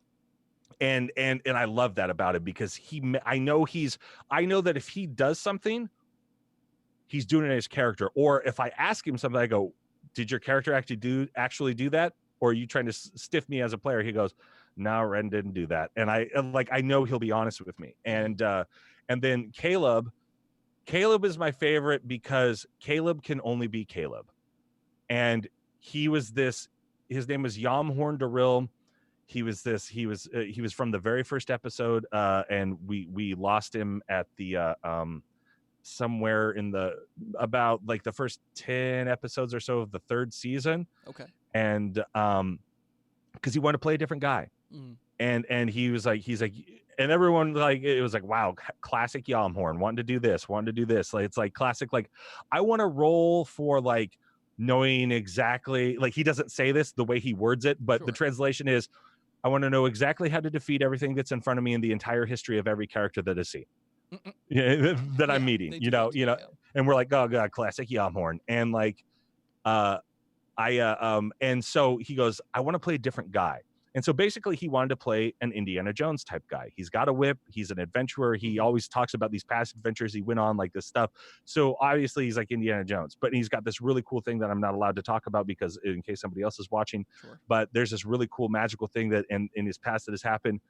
And the first session-ish or so, he was still a lot Yamhorn, which I've just figured out is just Caleb. But he was trying to play this sort of like, not caring badass that was like, that was kind of just like would roll the dice. But that is not Caleb. Caleb needs to know everything about everything in order to make a decision. You could text me something and be like, hey man, you want to do this, and this, or like, or what's going on in this? And I'll go like, oh yeah, here's your answer. Boom, 30 seconds later. I won't get a message back from him for, unless it's completely innocuous, if it's something, at least an hour or two, or maybe the next day. Like, but slowly his new character has just morphed back into, and we say it all the time in the show. It's like, why is Cinder just Yamhorn? Like, guys just say that sort of stuff, and he's like, it's not Yamhorn. It's just me. I'm like, so he only knows how to play himself. Now he just has different abilities and different weapons and shit like that. And that's just how he is. And I can totally appreciate that because I know how to write for that. Now, my guy Lanston, did you ever watch that show, The League? Yeah. So my guy Lanston, I just played him as Rafi, Jason Mantzoukas' character from The League. Yeah. I was just like, so that's where the voice comes from. I was like, like him on How Did This Get Made? Like when he comes out on the light, what's up, jerks? Like, so that's why I came up with the what's up, bozos. I'm like, what's up, bozos? All right, this is the thing we're going to do. I don't care. I'm going to do this. And like, he's such a sassy little, such a sassy little gnome wizard. Like, it just made me giggle. So 45 minutes later, there's your answer, Toby. Fuck. For me, my favorite NPC comes from the first Patreon episode we ever did. His name was Duke Gordo. That's a fucking great name. He's a guy who's so big you basically have to crane him out of his house, and he's tasked. He basically tasks the group to go and get the treasure that's inside. Definitely not Abraham Lincoln's head. It's golden caramel corn. But so he's eating these things called bacon butter dogs, where it's not.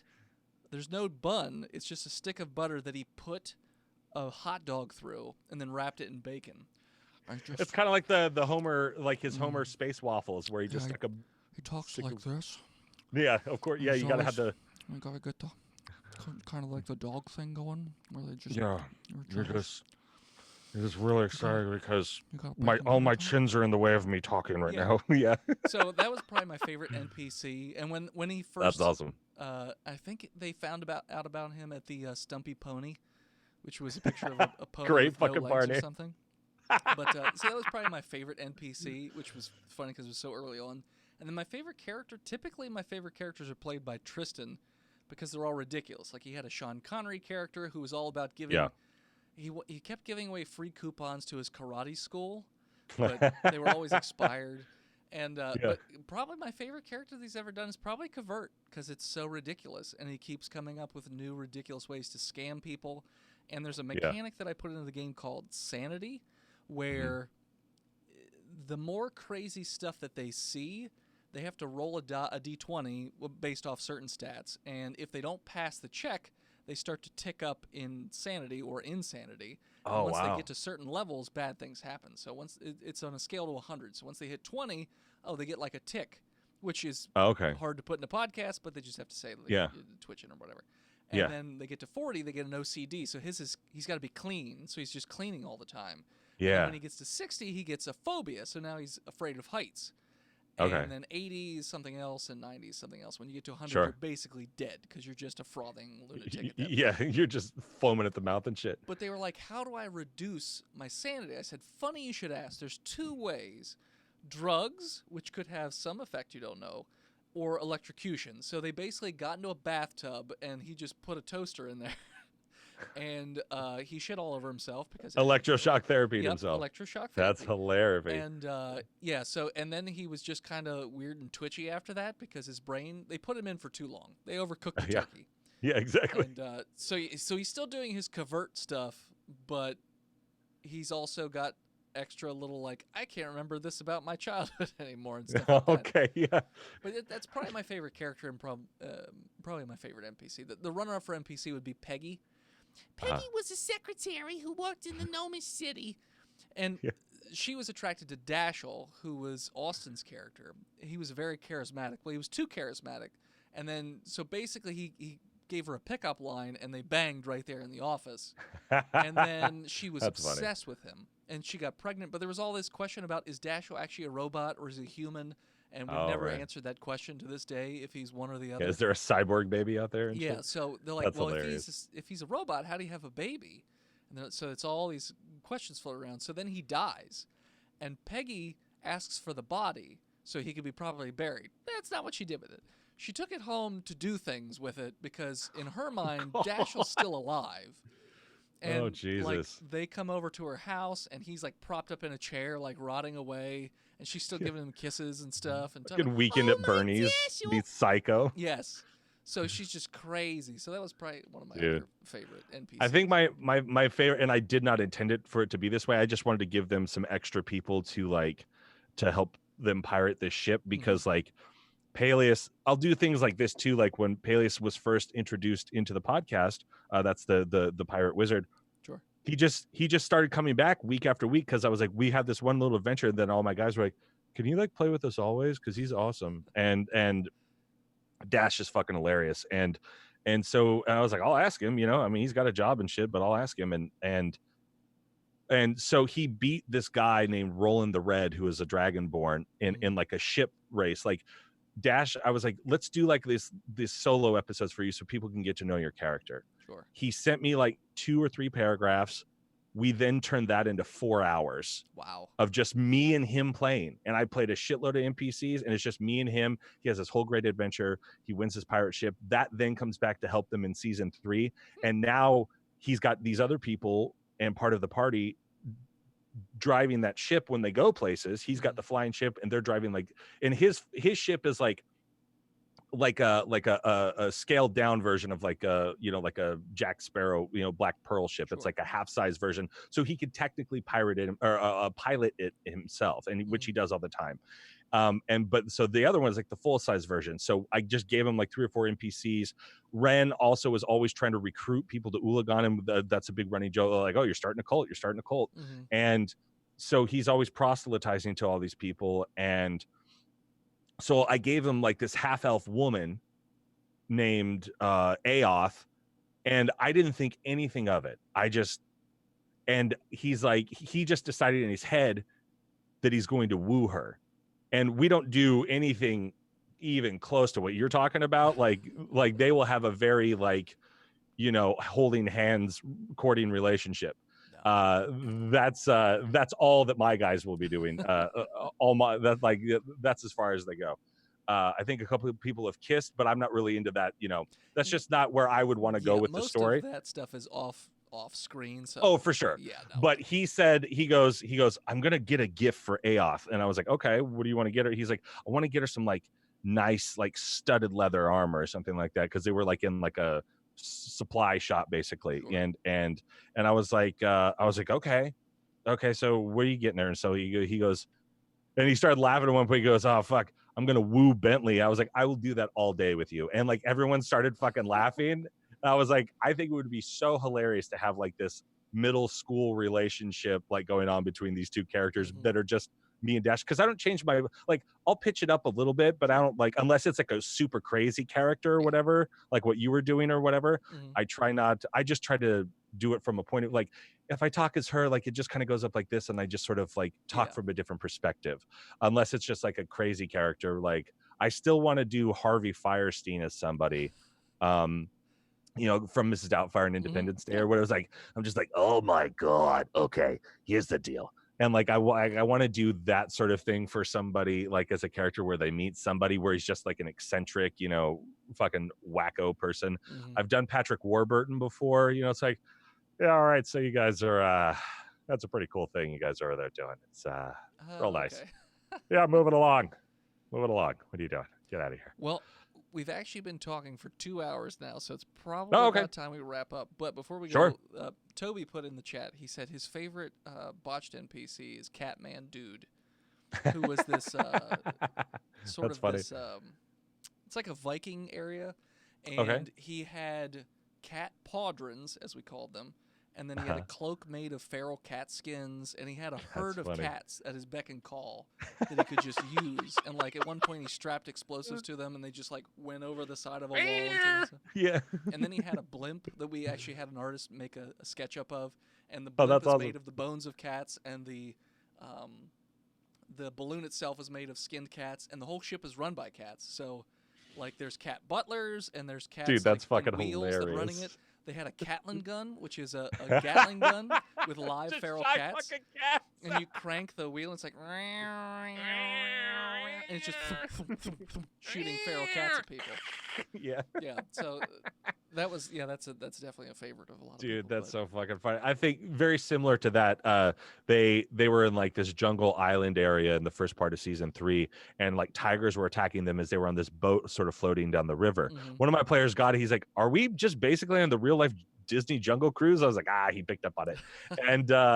and he ended up killing this fucking tiger, and he skinned him, and he started wearing it as like, the front 2 paws, he tied it and like just started wearing like this he made it like a tiger pelt cape where he had like the hood on as like the tiger head and shit like that. And I was like, but I made it so like everywhere they went, everyone commented like, because he just took it directly off the tiger, didn't clean it, didn't do it so it's got sinew and blood and shit all over it, and he kept going places. And I go, and Duroc is in, I'd do it like the pros or whatever and be like, Duroc wearing the tiger pelt cape, still insisting that people are going to respect the fact that he didn't do any sort, like he got it, he didn't buy it, it's raw and it's real, that kind of shit. Like when they give you little gives like that, I love bringing that shit back. But yeah, Faye, man, thanks for having me on. This is great. Thanks for being on. So Bentley, where can people find you? Oh, well, they can find us, if they want D&D, at Chaotic Amateurs. That was the other thing. Like when we were first starting, I was like, this is a good name. Like I made a list of like 10 names, and I looked at like a whole bunch of, podcast names and shit like that. And now obviously it was a very easy name because there's the Chaotic Good Podcast, the Chaotic whatever, like all this shit. And, but at Chaotic Amateurs, it's like I said, I made the theme song, which is really cool. Oh, nice. I like it. I get excited. Like it's become like a Pavlov response for me. Like I get excited because I can't ever enjoy the episodes, but I download it like everybody else on Mondays. It comes out on Mondays. I download it like everybody else on Mondays, and that's when I can actually listen to it. And that actually helps me as the DM, because then I go like, okay, so this is where we're at, and this is okay, like, and I remembered the history of it. At Chaotic Amateurs on Twitter and on Instagram. You can check out at Chaotic Amateur or chaoticamateurs.com. If you're an artist out there and you want to do artwork, hit me up. I am at Bentley Who on Twitter and Instagram. I might set you up with somebody. There's a guy who we've been using. He does art for DC Comics. He's really, really good. I'll show you well, some he of the stuff probably he's done. costs money then, and we don't have any. So He does cost money, yeah. yeah. That's why it's a Patreon goal. Yeah. If you want to check out our Patreon, just look up Chaotic Amateurs, that sort of thing. Ours is really simple. It's $1, it's $10, and it's $25. That's it. Okay. And for $1, you get a shout out on the show, and you get like the unbriefings. $10, you get like a monthly video of me and somebody else, or maybe just me, like wrapping up what I think about the show. Mhm. If you want to like writing questions and that sort of stuff, you can. But also, hit me up on @BentleyWho, and I'll probably just answer your questions anyway. Instagram, I do like voices, and I do a bunch of silly stuff over there. A lot. If you like voices or stuff. Mhm. And then if you're into the paranormal and that sort of shit, check out at 45th Parallel Pod, at 45th Parallel Pod on Twitter, I think, or 45th Parallel Podcast on Twitter, I forget. And then Instagram is the opposite. So if you see, just look up 45th Parallel Podcast, like on Google or whatever, and if you see like a black logo with green letters and an alien holding on to them, that's us. We're in iTunes. We're in all the places. It's a not very serious take, as you can tell, on the paranormal. Like we get serious about it, Mhm. but the way we deliver the information is just through laughing Sure. and being just dumb as all garbage. Yeah. And then hey, if you ever want me, whomever's out there, if there are other you want me to guest on your show or something, I love doing that. I've done it for Adventure Incorporated. We did a Patreon exclusive episode there. We played for like, I don't know, 3 or 4 hours or something like that. I forget. It was so much fun. So like, if you've got something you want me to, Yeah, we'll have or, to have you on. yeah. And also if you need voiceover work for anything, that's my full-time day job. So voiceover work, you can hit me up, the Bentley Micheals, 2 E's and the THEE, because I'm Shakespeare, the Bentley Micheals @gmail.com. Or if your budget's a little bit smaller and that sort of stuff, I'm on Fiverr. So I've got, pretty decent prices depending on, on what you're looking for. It's much cheaper than my normal outside of Fiverr prices, but I always offer that for podcast people and that sort of stuff. So if you want an intro for your podcast or something like that, or you want to you want a silly character like that leaves a message for your players or something like that, hit me up, or just Google Bentley Micheals. I think I'm the only one besides like a football player. But Well, @BentleyWho is the best way on Instagram and Twitter. awesome. Well, thank you so much for coming on. I mean, everybody, Yeah. knows that this is Botched Podcast and all that jazz. But the reason this exists, and I mentioned at the beginning, I'll mention it again now, is because Yep. of the patrons. We hit a Patreon goal, and we get to do these. Next month, we'll have another person on.